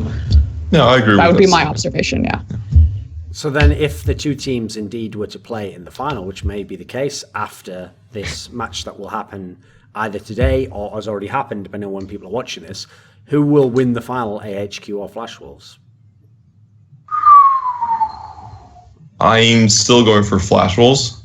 I feel like Flash Wolves, I think their mid game has been a lot more consistent than AHQ. The thing about AHQ this split is that they have a lot of games where Mountain fails an early gank, and he then goes on to fail a couple more ganks or a couple more team fights, and it all goes downhill from there. So when you look at the stats from AHQ, they're the best team against non-playoff teams. They're very, very good against playoff teams. But when it comes to games versus playoff teams, they're actually one of the worst. So they're very inconsistent, and if they don't have an early game, they usually don't catch up well. They're not a team that can go like, okay, we're down 5,000 gold right now. We're going to play conservative, and then we're going to catch up. What their instinct tells them to do is that, oh, we're down 5,000 gold. We're going to all sit in this brush and wait for someone to walk by. And if that goes horribly wrong, and it usually does against better teams, they just kind of fall apart. So I think against the Flash of Wolves meta, they're really going to have to abuse MMD, and they're really going to have to keep their early game at least even. So. I mean, it's it probably comes down to two different factors here. You need to make sure that you need a consistent bot lane against SwordArt and try to keep him locked into the lane, which means you need to either prioritize pressure or dueling or even just survive it. And then I agree with you, like just blitz MMD up into the top lane with Ziv, but then you're also depending on your matchup in the jungle and top lane. So it's like, what do you have to sacrifice in draft phase to even make sure that you can get the tools necessary to survive an early game against the Flash Wolves if you're trying to juggle your bot lane as well as your jungle top lane matchup? And that's probably then going to be the mid lane. And is that where you want to sacrifice when Maple and Karsa come flying at you, whether it's Chowie or Westdoor? And it's like, I know that I just like built up AHQ that they're very versatile and they can play like 1-3-1 and 1-4 and even team fights occasionally because consistently the roster is strong. But at the same time, it's like, man, they have all of these things to juggle looking across from the Flash Wolves to even just like survive 20 minutes with them. I want to underscore, though, how much better I think AHQ did look in the opening round against J-Team. I actually think, they always look much better in playoffs generally, but I don't know. I was really impressed by how well they were able to abuse the top lane matchups they wanted. They weren't super thrown off by some of the stuff that was being tried by J-Team. And then they even threw out the Yasuo into the Gnar. Yeah, that's pretty cool. They pulled that off really well, and that's like super risky. It's like, okay, first game of playoffs, you know what we're gonna do? We're gonna pick Yasuo. So but if you're gonna play a weird cheese pick, you might as well do it like the first game as opposed to like game 3, you're already 2 down. You're like, I guess it's time to counter the Gnar. Actually, they've practiced this comp quite a bit from what I understand. And if you look at the situation they picked it, I think it was incredibly brilliant because they had 2 like immobile carries on the enemy team, and once Yasuo got fed in the team fights, there was nothing they could do against him. The enemy jungler, like J-Team's jungler in mid, had to go forward to engage, and then Yasuo just went to the back line and just chopped everyone off. So I think that's actually a very legitimate strategy. It's definitely not a one-off cheese. It's something they've practiced before. Also, the Kalista, like to your point about like which lanes do you get, they had Kalista with the Yasuo, and the execution of that was actually really entertaining. But so they also had like a strong bot lane, and so I think that strategy is kind of specific. You're not going to see them be able to do this a lot, but it was, and obviously it was in Gnar and everything else. But it was really interesting, and they didn't just carry it well out in the laning phase. But like all of the skirmishes and the way they played the side lane Yasuo was just really well done. So yeah, I believe him when he says that this is something that they probably practiced a lot. So okay. And also J-Team is like an early game team, a really well practiced early game team. So the fact that AHQ were doing well against them, I think is really relevant. So I don't know if I would say that I don't know. I think the series is going to be really interesting, a lot more interesting than I would have thought before playoffs started. But yeah, I still not in think shape. Yeah, that's the thing I'm most worried about, actually. That's the big thing. I think Flash Wolves is the safe pick, but I don't know. I'll be interesting and say I think AHQ because I just was really impressed with their first round. Okay, so even though J-Team is already out of the playoffs, they will be someone who is taking part in the regional aspect. Right, when this team appeared, Clement, and as you said, obviously they have history where basically the core players came from Taipei Assassins, and when they reformulated as J-Team, they actually initially were like the revelation of the league. They were doing so well in the regular split last year, and then they were in the finals, but obviously Flash Wolves beat them, but they hadn't been in a playoff scenario in series. Why they've changed a couple of players in the top side of the map, but why has the team kind of become so underwhelming overall? I think their bot lane went down tremendously. Like J-Team's bot lane used to be a winning lane for the most part. BB used to be like the number 1 in CSD and CS per minute, but that is no longer the case. Their bot lane actually ranks 7th out of the LMS right now, so that's a huge point of deterioration. And I think they've done well overall, but if you look at them, they're also the team that's most likely to win at GD20 and then lose the game. But so they have a lot of late game shot calling issues with the team.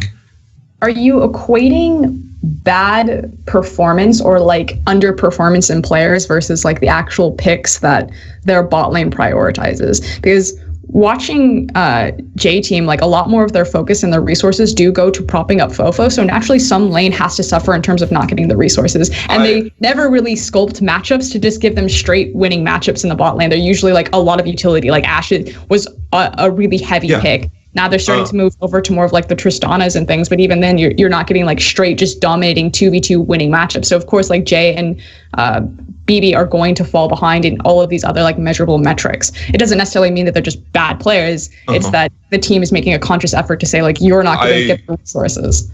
I will say this, I think Jay's pretty bad right now. Jay's in his current form is pretty damn bad. And BB has, I think mechanically he's been deteriorating for a while, and you can see that J Team is not going to pick the Callista.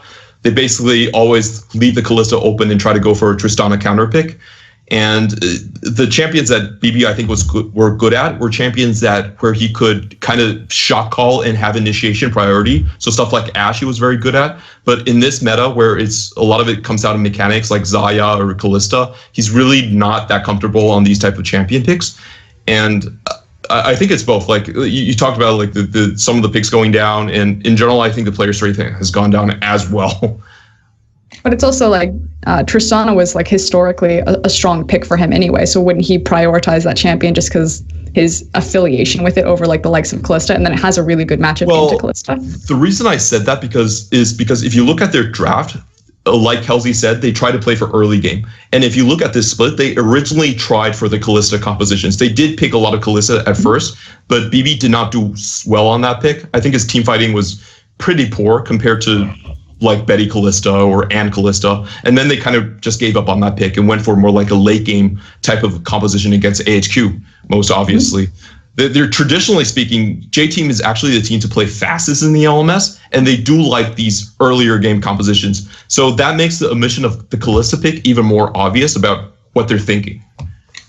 I guess I'm just trying to say that in my observation of J Team, while I agree with the stronger early game, a lot of that is around Fofo. Like he was the dude who made the level 2 Talia roam famous, and then suddenly we started seeing that crop up in the NALCS, and the NALCS casters are like, what is this? Why is Talia here? And I'm like, oh, that's the Fofo. But I just think that while I agree BB and J aren't great, I think it's really hard to like gauge their strengths. Again, when we took them out and we put them on Rift Rivals, they weren't bad. They didn't just like immediately get blown out of the water. They held their own. It's just that, you know, the team is more about Fofo. Like if you're going to pick a name on this roster, you go there. Yeah, I will say this about Rift Rivals. I really don't think that the Koreans tried hard at all. Like they didn't really even scrim. Most of the time they were just like, you know, out at night markets, going to the beach and stuff like that. LPL tried really, really hard. And for some reason, I didn't think they did that well in the first 2 days. But LPL tried hard. LCK, I think they're experienced enough to the point that they understand this is the Rift Rise is in essence a show match. Yeah. They took their vacations and they played around. They didn't really try that hard. And so some of the games, I feel like when the LMS is doing well against LCK, I'm not really sure that's like LCK doing their full potential. I'm really, for me, Rift Rivals is not a terribly accurate judgment of how players are going to do against each other when Worlds come around. But and I agree to that extent that like obviously Rift Rivals doesn't have the same connotation as MSI or Worlds, but unfortunately it's the most recent, lens that we have to look at these teams. And while I do agree that probably the LCK teams maybe came in, maybe were a bit tired, maybe would have liked to extend a vacation in the middle of their split and rest a bit. I do also feel that it's like a big point of pride, especially with the lashback that the fans have gotten, that, you know, an LCK team doesn't want egg on their face. Like, yeah, it might not have been them going Super Saiyan, but I would never go into a tournament and say like, oh, the LCK is probably fine with losing this, because that's not what it looked like at all. I'd say they were fine. But really, you think with all of the lashback that's gone back to the LCK, it's like, we're totally fine, like not winning this tournament. They didn't scrim on day 2 at all. None of the teams were there to scrim on day 2. That doesn't scream, I want to win. I'm literally talking about like community lashback, and like I think it's a really strong statement. Like if you were to say definitively, like a team or a region doesn't care about performing here. Or I think they want to win when they were on stage. They definitely didn't try to lose. They want to win on stage, but did they put like 100% into it? I think maybe 50% at most. So that's just my take. Yeah. Also, when LCK was getting.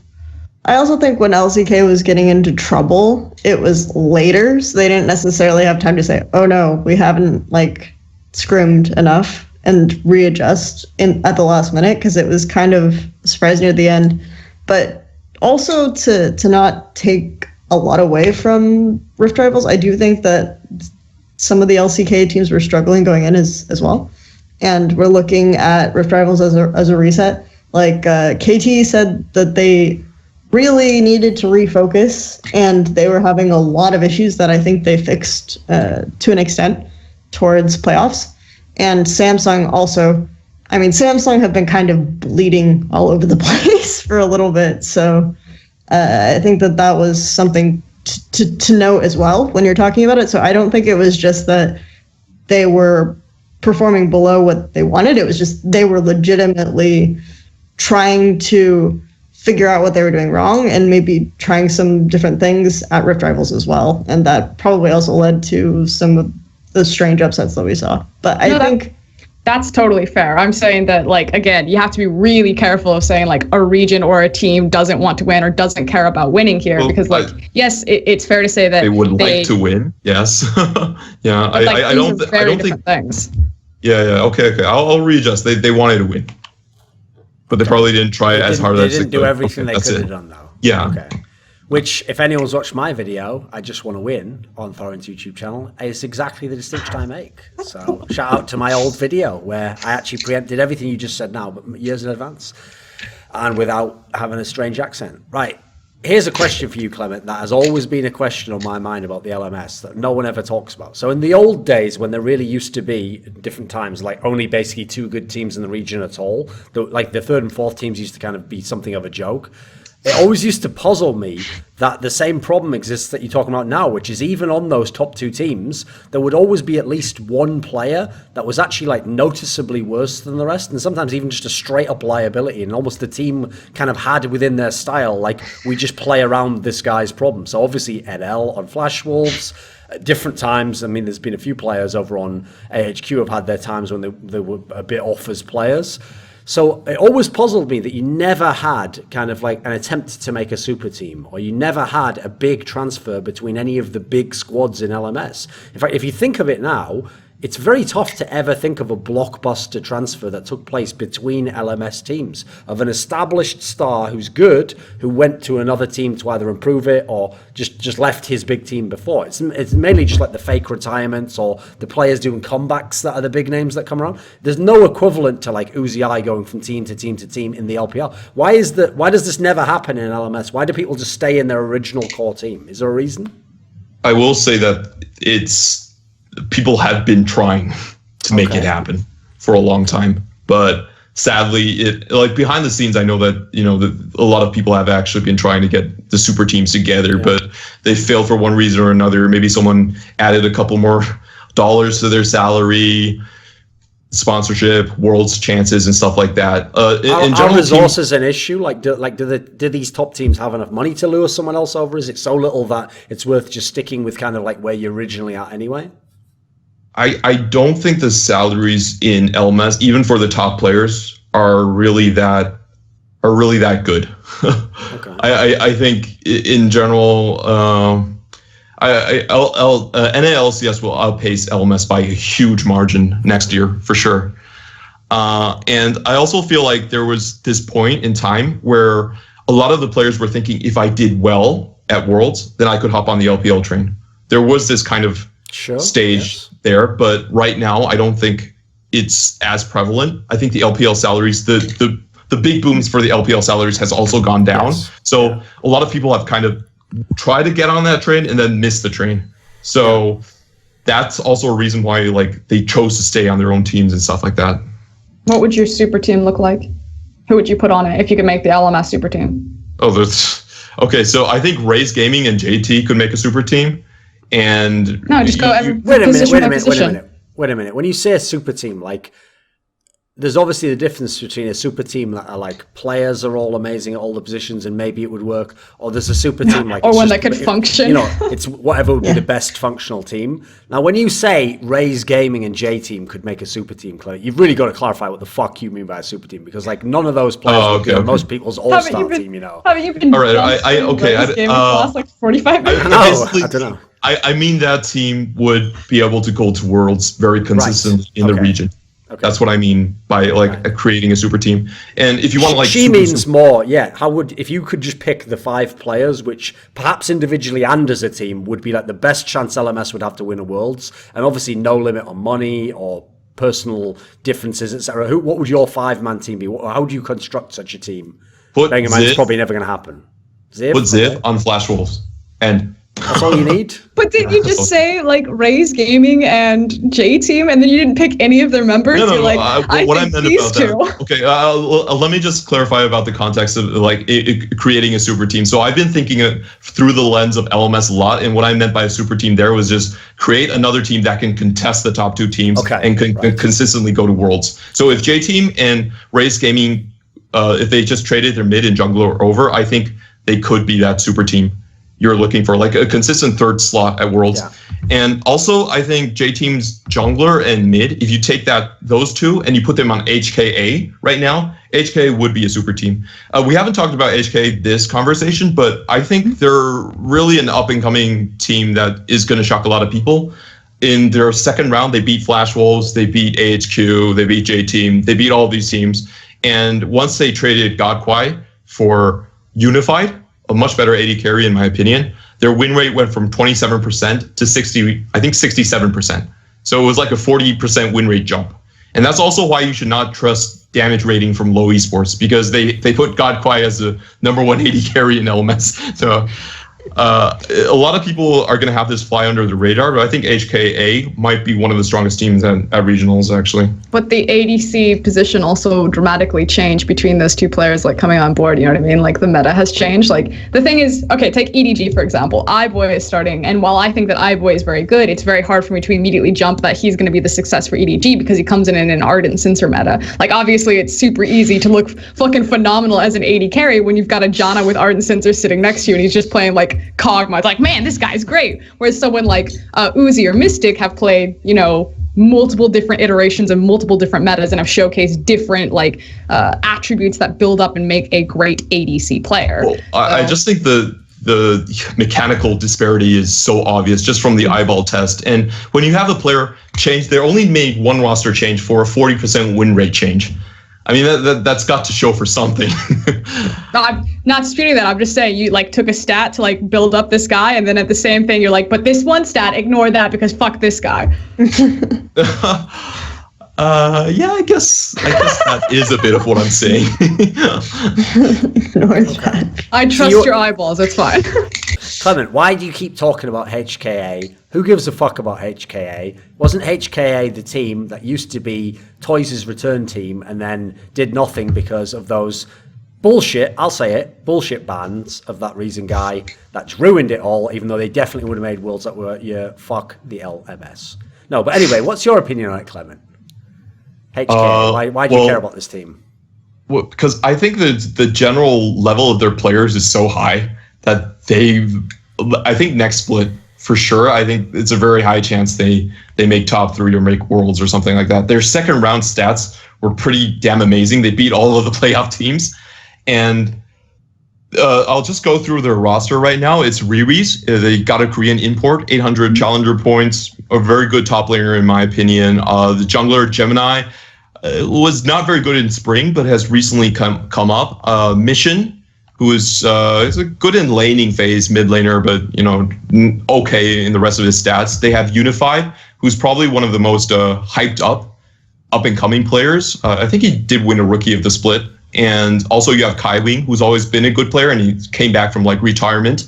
So overall, their roster strength is just very high, and they're currently coached by Tabe, which is he has some name recognition, and I think Tabe has his style of coaching is, at least it's pretty obvious he's taking the team somewhere. It's working finally.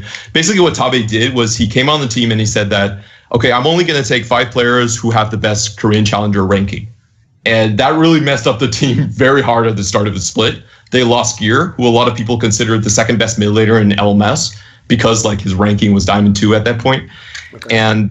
But over time, I think that really has worked up. You see a lot of these players getting very high ranks, and I just think the team is at a point where their roster is finally going to click, and they might even win Worlds. They might even go to Worlds this split. Not win Worlds. Okay. Sorry, that's way too far off. Okay.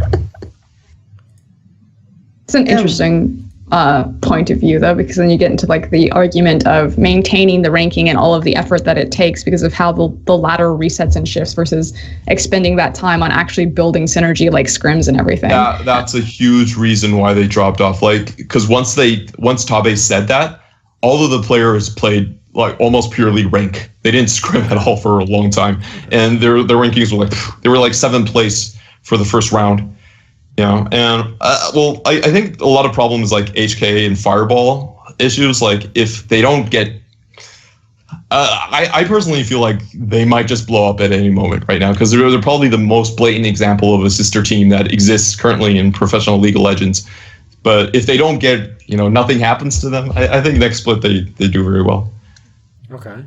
So then what actually happened to that gear guy then if he was so highly rated and he was just benched, he's just never to be seen again? I kind of know the situation, but I don't think it's talk show appropriate. Basically, he wasn't very happy with the organization, right. And at the point where Tabe was doing the selection, he was at a lower rank compared to Mission, okay. And Tabe just went, okay, we're going to take you. Is he like some future player that we'll probably maybe see him down the line on another team and he'll regain status as a good player? No, he's leaving HKA and he's gonna go down the toys and Dinter streaming route. So I don't think we ever see him again. Oh boy. Right. So here's a question that's an interesting one. Being as the answer to almost every question on this show so far has been, this team's actually in a downturn at the moment and this player's not playing as well. Who is the MVP of LMS this season? Which doesn't mean who will be voted MVP. I don't give a fuck who people vote for. I'm asking you, Clement Chu, who the MVP of LMS this season is. SwordArt, without a doubt. I think SwordArt is, just in terms of what he does for the team, his map pressure. I was afraid he was going to say Fofo. No way Fofo. People might vote for Fofo, but I don't think his you and I have been on very different levels this entire conversation. As soon as you said SwordArt, I was like, thank God. It's SwordArt for sure. It's SwordArt. It has to be in my view, it's SwordArt. 100% SwordArt. Like he single-handedly wins so many games just because he outpressures the enemy support. Like he does a lot of the level 3, level 4 mid lane ganks and stuff like that. He has the highest jungle proximity rate with Karsa. It's like 21% or something. It's crazy how much those two roam together and they make plays together. And I just think that he's really diversified his play style. When we think of SwordArt, we kind of think, I know the LPL thinks of him as the only Alistar guy, but this split, he does the playmaking supports, and he's also willing to go into the pure laning supports. Like, he will pick up a Zyra, he will pick up a Brand just to win the lane. And I think that kind of diversity puts a lot of pressure on other teams. So for instance, against RG, they're going to be like, okay, we're going to first pick Braum, and then he just picks the Zyra, crushes the lane, and just wins the game from there. So he really has that diversity in terms of just winning the lane straight out and taking your turret, or just roaming. Like, those two things are really hard to defend at the same time together. It actually reminds me a lot of old school PYL, like this idea that the sooner that you unlock SwordArt and the sooner that you get SwordArt participating with the rest of the map, the better that things are going to look for the team. He's also very aggressive with like his vision and how he acquires it, and then how Flash Wolves manipulate that vision or what they do with the information gathered. So he reminds me a lot of like when PYL was actually playing really well and like in his heyday, a very similar like roam style playmaking captain leader type of support. I also think that it's a shame he died in that horrific crash before he ever got to Season 5 Worlds, because it would have been cool to see what would happen in the rest of his career. But obviously dead now, so rest in peace. So. One of my favorites is everyone celebrates like anniversaries of Imp and PYL as a bot lane. Longest standing bot lane in LPL. It's just like, please stop. I literally had a moment, Kelsey, well, we were doing like the narrative meeting, and I'm just like, it's the retirement home. Like, the only thing you can say about them right now is that they're past their prime. And how bad does that taste? Because you always want to have the hope, and then you're just like, Imp is not playing well. He said it in his AMA. Like, I don't have to say it anymore. He has said it. PYL is not playing well. Just straight downward spiral. But they might make playoffs. Good for them. Okay, who else would be the Snake other just- candidates? Like, would anyone else like to put someone forward as potential MVP of the LMS? My second pick would be Lil V.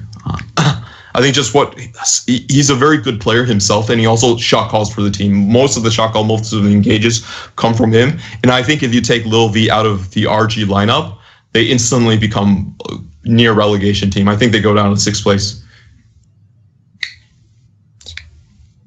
Yeah, so just pure impact. My ranking is SwordArt, Lil V, and then third would be Fofo. Because I think the same is true about J-Team. If you take Fofo out of J-Team, they instantly become a near relegation team as well. Okay. So then why But do you you love think... Ziggs players, Frosk, you know? Huh? But you love Ziggs players. Remember? You? No? Okay. What? And hello. Hi. I love every player. So then why has Maple underwhelmed you then, Clement? Because he was, in theory, supposed to be the prodigy of the LMS. You know, this guy was like 15 going to Worlds, and then he was like every year better and better and better, always shows up internationally against the top teams. It's very rarely his fault, you know, Flash Wolves lost a big series. Why has he had a downturn this year? You know, he's supposed to be the face of the league. Well, I think there's two parts about this. Number one, his laning has gone down a lot. And I think part of this is also because of Karsa. He's doing the jungle change into less aggressive junglers that can't do the level 2 ganks like they used to do with Lee Sin or Elise and that kind of stuff. So his laning has gone down a lot. And also, I think a huge problem is split pushing. He actually gets caught out on the split push quite often. His Kassadin was very underwhelming for me. Like, he basically every time he went past the river, he was instantly pinched, and Flash Wolves didn't do anything about it. And Maple, like, I feel like he should be able to avoid a lot more of those type of situations. And the third thing for me is that I really don't think he's expanded his champion pool to make you feel like he's a constant threat in the ban pick. Like, he doesn't really play the Lucian. They've tried with the Jace. That hasn't worked. He's kind of given up on the LeBlanc. He doesn't play it that much. Yeah. So I think when you take those three factors together, he's still a good mid laner, but overall, I think it's fair to say this has been his worst split of his career in LMS. But he plays more unique champions than any other top mid laner. I'm literally like counting through right now, just like double checking to make sure I'm correct. Yeah, like he I plays understand. them. It doesn't mean he's good on them. Yeah. And that's fair. Like the difference between like a large champion pool versus an effective champion pool. But like you keep bringing up, you know, these failures on Jace, these failures on Lucian, these failures on Kassadin. He hasn't played a lot of those champions, and maybe they're higher priority and LMS like holistically through the region. But I'm still looking at like the Corkis, the Talias, the Gallios, the Cassiopeias, and he's fine on all of those champions, and he plays them way more. So I don't actually think that it's like key to say that Maple's issue are champion related, because from my perspective as an analyst, like looking at this game, he's playing all the champions that I want him to play. I also even think that Lucian is kind of a trap pick, because when you pick the Lucian, there aren't like a ton of AP tops that you can just round it out on. So maybe if he's not playing the Lucian, it's like not a terrible thing. We've seen a lot of mids almost like panic pick the Lucian in recent playoff matches on 7-1-6. So I don't know if I think it kills him that he doesn't play the Lucians. Yeah, I don't think that kills him, but I just want to say that compared to his previous splits, this has been like he's been a lot less of a threat in the ban pick, because in previous splits, how the Flash Wolves did their ban picks, a lot of the times they would always last pick for Maple. And this split, you see his last pick rate go down a lot. So the team isn't really true everywhere. I know that's true everywhere. I think that's just how draft is working for, like, mid went to 3-pick a lot in almost every region. Yeah. Instead of to last pick, and top and support were last pick much more. Yeah, that's fair, but I just think compared to wanted his... Echo Fox games to have some interesting like pick priorities finally. Like it's just it's gone too far now, you know. Come on, guys. No, it's been a long-term plan straight, you know? to gut Faker. Everything we can do as long as we can take power away from mid.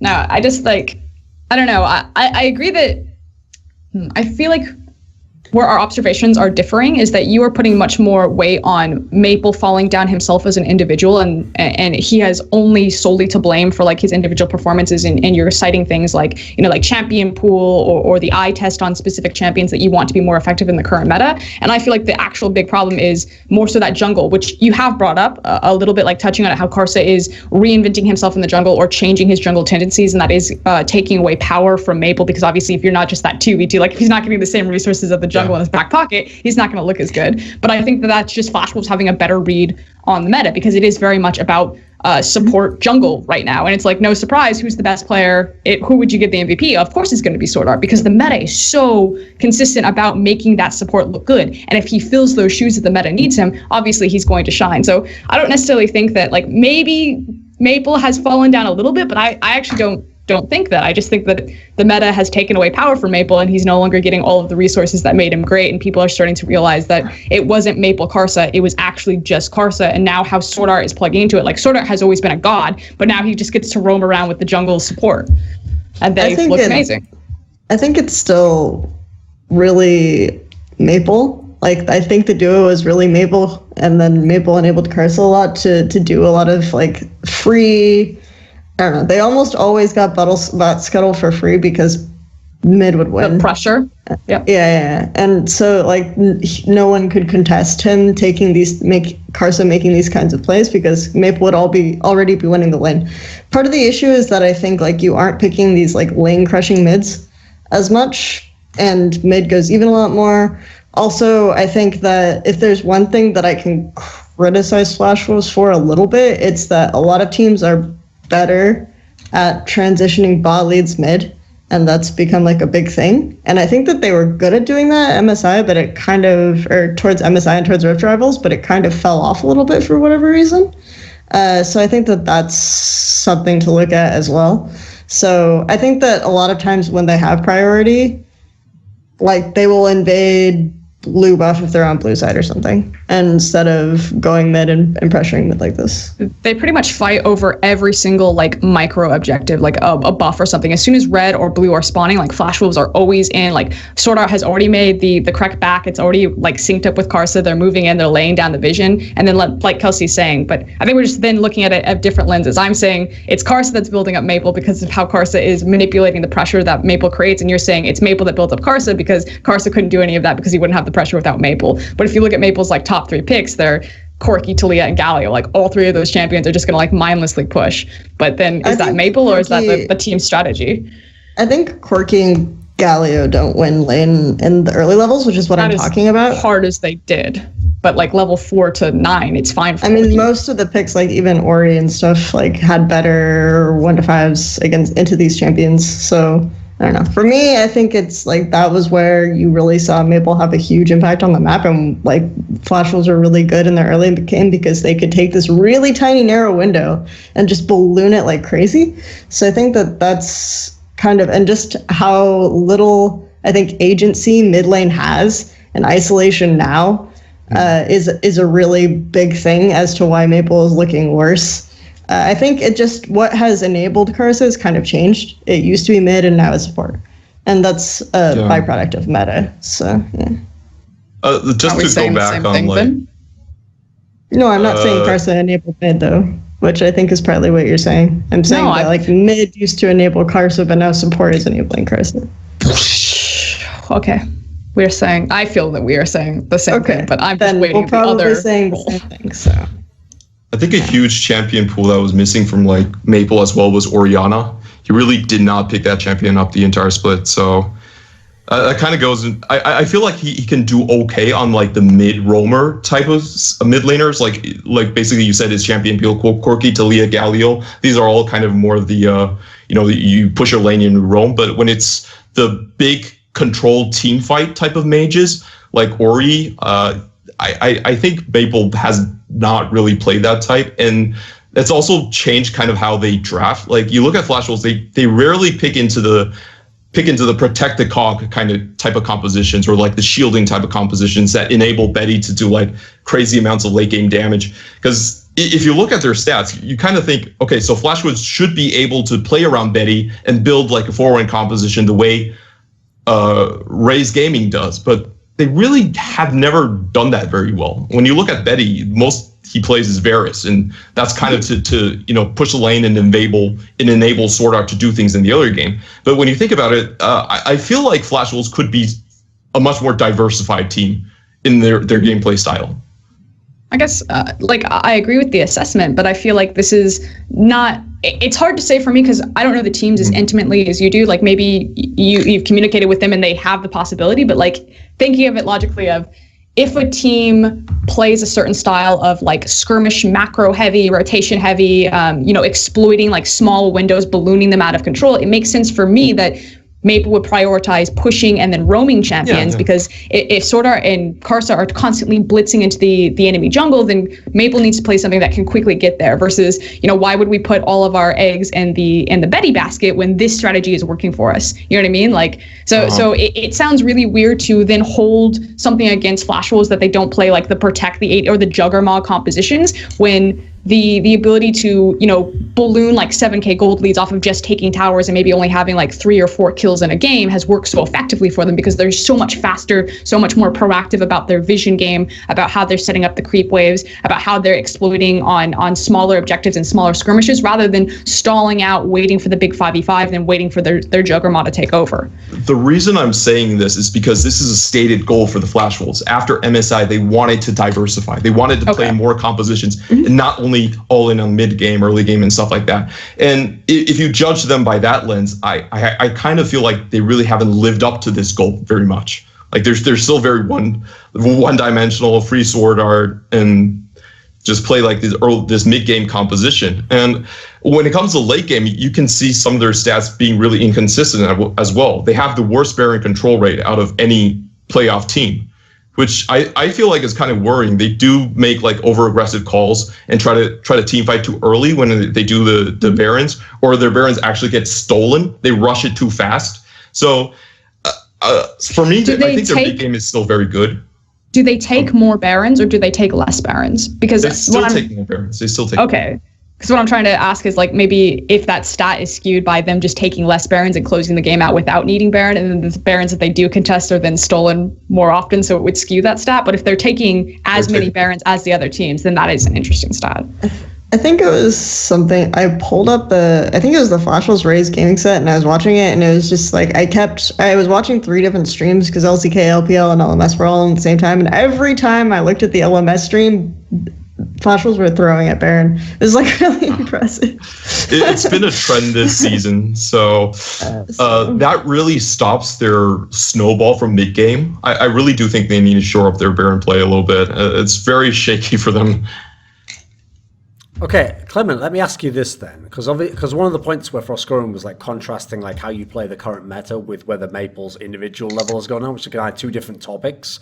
When you're saying that individually you feel like he's gone down, to what extent in the past did you rate him? Because, for example, you go back a year and a half or so, I was always very high on this guy. I actually used to think when you looked at the old team that used to have Stake and then MMD and then obviously they had NL as their AD carry, I thought he was like by far the best player in the team. And in fact, as a mid laner, he looked like he was a very decisive mid laner. He always played his best champions very, very strongly. I would have had him pretty high in like a top 10 mids in the world thing, because famously Korea didn't actually have that many mids outside of Faker, obviously. LPL's had some okay ones, a lot of Koreans notably. And Europe and NA, it's the same couple of names constantly every split for like 2 years. So just as an individual player, has he individually dropped off in terms of form?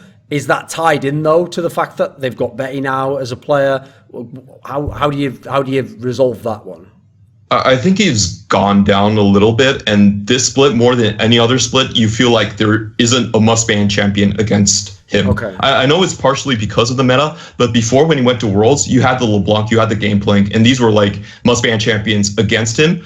And this time around in International, you don't really feel like there's a necessity that you have to take out one of his champions. But I mean, wouldn't you have thought if he'd been at his level of past years, he should have taken something like Talia, surely, and been like super scary on this, or there'd be something in the meta he could pick, right? I think he's good on Talia, but I don't think the champion itself allows it to be like there's a certain amount of level you can play to as Talia, but that's not like the skill difference is very different from something like a LeBlanc or Gameblink. If you can play those two picks to their maximum efficiency, they're incredibly scary. But for Talia, there's more of a cap in terms of like what you can do with the champion.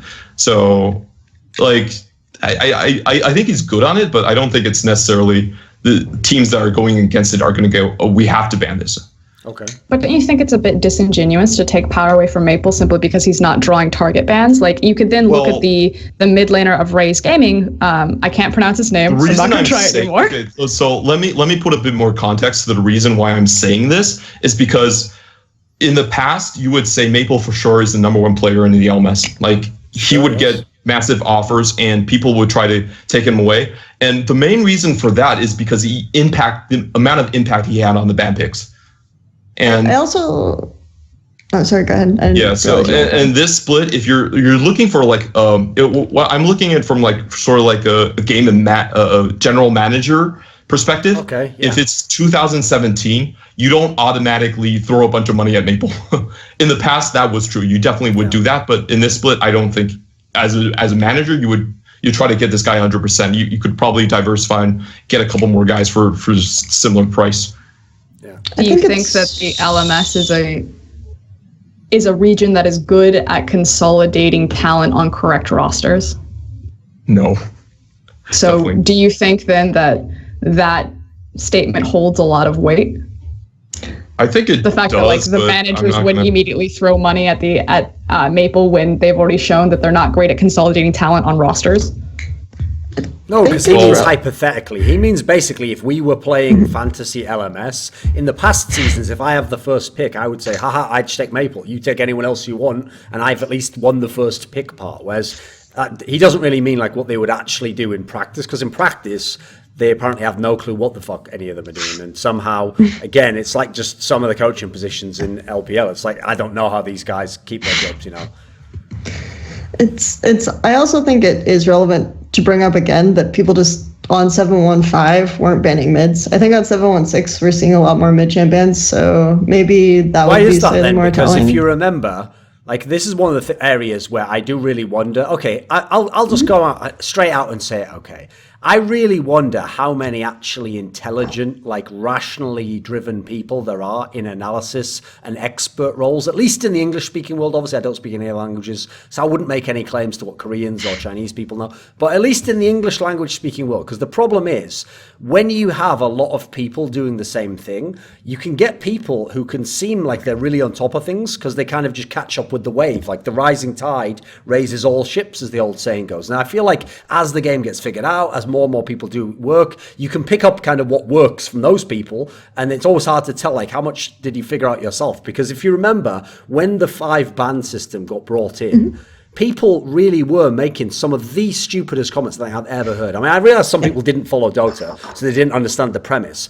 but people, like really intelligent people, really did think that like you would just play against, like, I'll give you an example in the modern meta. You'd play against Sunday and you'd go, haha, let's just ban out his 5 best top champions, like as though that would have ever made any sense, because obviously the reason it never made any sense is no one did that when there were 3 champion bans, even if he was the best on, you know, so it never made any sense whatsoever. So how do you think actually in the LMS, has the move to the 5 bans had any obvious shifts or on certain players that it's reduced, or teams that haven't been able to adapt to the new meta? Would that be relevant in any way?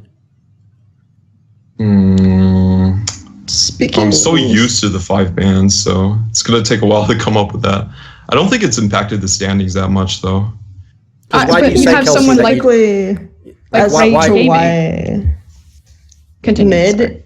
Yeah, I was just saying, speaking specifically really quickly as to why the mids aren't really being banned. I don't think it's that people aren't necessarily knowing what they're doing. It's just that, like, again, you can get a good wave clear mid with good early games. So even if you ban like a ton of them, you're going to get one. So it's better to ban out something that's going to have a strong impact in side lane or jungle or something like this. So. That's how I feel. I just think that there's, especially as we move into 716, because we're trying to buff up, like it feels like we're trying to go a direction where the fringe picks are coming into more relevance. So there's like a wider champion pool, especially in the mid lane. Victor coming back, things like that.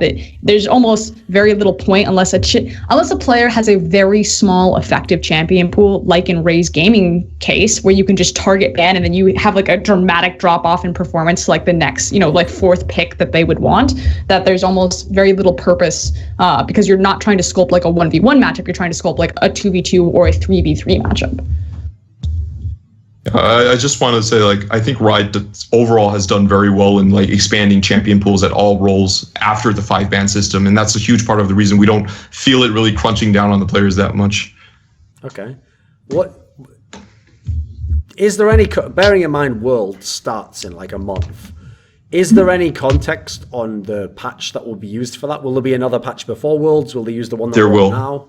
I think it's 7.18 for Worlds, so we're not really sure what's going to happen between then and now. Because I'm actually terrible at knowing those things. Like, I used to actually love the fact that, even though it was kind of a gimmick, Monty would always say at the beginning of every other cast, what patch they were on and what changed. Because I never keep track of that shit myself. So here's a question for you then, Clement. What could potentially change in a future patch for Worlds that would in any way buff or nerf any of the LMS teams that might make it there? What would you hypothetically come up with? Like, what would need to change to make Flash Wolves a better team at Worlds than they are right now? I think junglers is one of the things. If you look at the win rates right now, Elise and Elise are not terribly good in the meta, and I feel like the picks that Karsa are comfortable on, in the LMS. So what about Rek'Sai? Because we used to see him on that wall, right? Yeah, we used to see him on that, but Rek'Sai is his win rate's really bad in the LMS. It's like a 40% win rate in the LMS. The same thing with Elise as well. So I don't think these champions, just like in terms of their meta role, I'm not talking about like how they function in the teams. In terms of like their meta role, are on par with like the Cinder Hulk champions right now. I think the big pick right now is Jarvan. I think Jarvan jungler is Jarvan's really big. Is Elise. good. But the thing is that Elise has some counterplay around Jarvan jungle. So like I understand that Elise has a very low win rate, but she's also one of the higher priority junglers. She's number 2 most pick of all of the junglers on the top 4 teams. Yeah. So they are putting a higher priority on her, but that also means that you're going to get like those bad egg games. And while Jarvan can outscale and be more relevant in the late game because he's going to bring more utility, more team fighting premise, whereas Elise will become like the CC bot, early levels, Elise will do fine into that matchup if she walks into the Jarvan. And so there's a very clear window that when a jungler picks Elise and the enemy jungle picks Jarvan, that you can abuse that. And we've seen Karsa do that multiple times when he gets into that Elise versus Jarvan matchup. So like, I agree that Jarvan has a high priority for very clear options of being a flex pick, of empowering 5v5 and being strong right now in kind of the tank, Cinder Hulk, whole engage meta. But Elise is like a firecracker option that you can grab it and just try to beat them out, before he hits level 9. And Elise also, like, I think we have kind of a skewed perspective a little bit as like LPL/LMS watchers, because it's insanely high priority and insanely effective in like LCK and LCS. Yeah, it is. That's the biggest like win differentiation for LMS and LCK picks. One of them is Elise. I think there's like a 20% win difference in that. And I also think like for Flash Wolves, picking Elise is if you look at the Karsa's and his champions and his win rate, Elise has not been one of the highest ones for him. And I think the reason is that when you're picking Elise, a lot of what you're trying to do is dive top lane, and that's not exactly how Flash Wolves function that much. It's also not a big pick in the LPL, pretty much almost at all. We started to see it crop up, I think, just this previous week. And like the first thing I said, I was like, wow, I wonder if they're scrimming more LCK or LMS teams, because I know that these picks are like higher priority there. Yeah. Okay. I just think it's like really important to like underline like why Elise is useful, and not just necessarily be like, throwaway pick. Yeah. So then presumably, if we want it, okay, do you have another point to say? I think for Flash Wolves, blind pick top lanes are very important. If you look at the patches, 7.12, if you were able to last pick your top lane, you had a 77% win rate in LMS, and that's the patch where you had Fiora and Kennen, and that type of situation is very bad for Flash Wolves, because I think MMD is already getting propped up because he's getting the counter picks. If he has to go on blue side and then get countered in a patch where there's a lot of volatility in top lane matchups, I think that's very bad for Flash Wolves. So the best kind of meta for Flash Wolves is if you have like the Maokais, that have Nautilus, and just kind of wave clear tank tops. What about AHQ then? Since the odds are we might see them at Worlds, what would need to change to boost them a little bit? I think AHQ are actually play on a very decent patch as it is for them. You would think all of Westdoor's champions are strong. Yes, I know. But he's not picking them, so. But I don't think Westdoor that champions are good. 1-4. Oh, this is weird. Okay, from an LPL perspective, I don't know necessarily about the global meta. Maybe like all the LCS viewers are like, what? Are you crazy? But from an LPL perspective, I do not feel that 1-4 or 1-3-1 is a stronger way to play rather than just the all-engage, snowball, tank, run at you 5v5 comps. And I think that, from an LPL lens, takes some power away from things that AHQ are good at. I think LCK are being really effective still with a lot of these comps. And I think it's going to be an interesting collision to see, because I feel like this is the year where LCK has actually been like the early game meta region. So it's really interesting. So I think the collision of that, and I think we're seeing a lot more diversity in EU as well, in particular, where they're doing a lot more of the side lanes and a lot more of the carry top stuff. And so I think that there's a lot at stake here. And then, of course, like we always have that radio silent period where everyone's scrimming in Korea. So I'm really interested to see what's coming out of that for Worlds. Yeah, super excited here as well. So at the end of the episode, Clement, do you have a final message for the viewers of this show? Final message? Sounds like you don't. I think 2017 will be better for the LMS. I think this split for me has really been like where a lot of the teams are kind of looking in on themselves and trying to figure out what they can do more and how they're going to improve their win rates at Worlds. I think that's kind of the big thing. And that's a reason why I think you see teams like Flash Wolves and AHQ take a hit in their win rate to try and diversify themselves. Hey, it's Crumbs. You're lost? How do you not know where you are? It's Thorin's channel.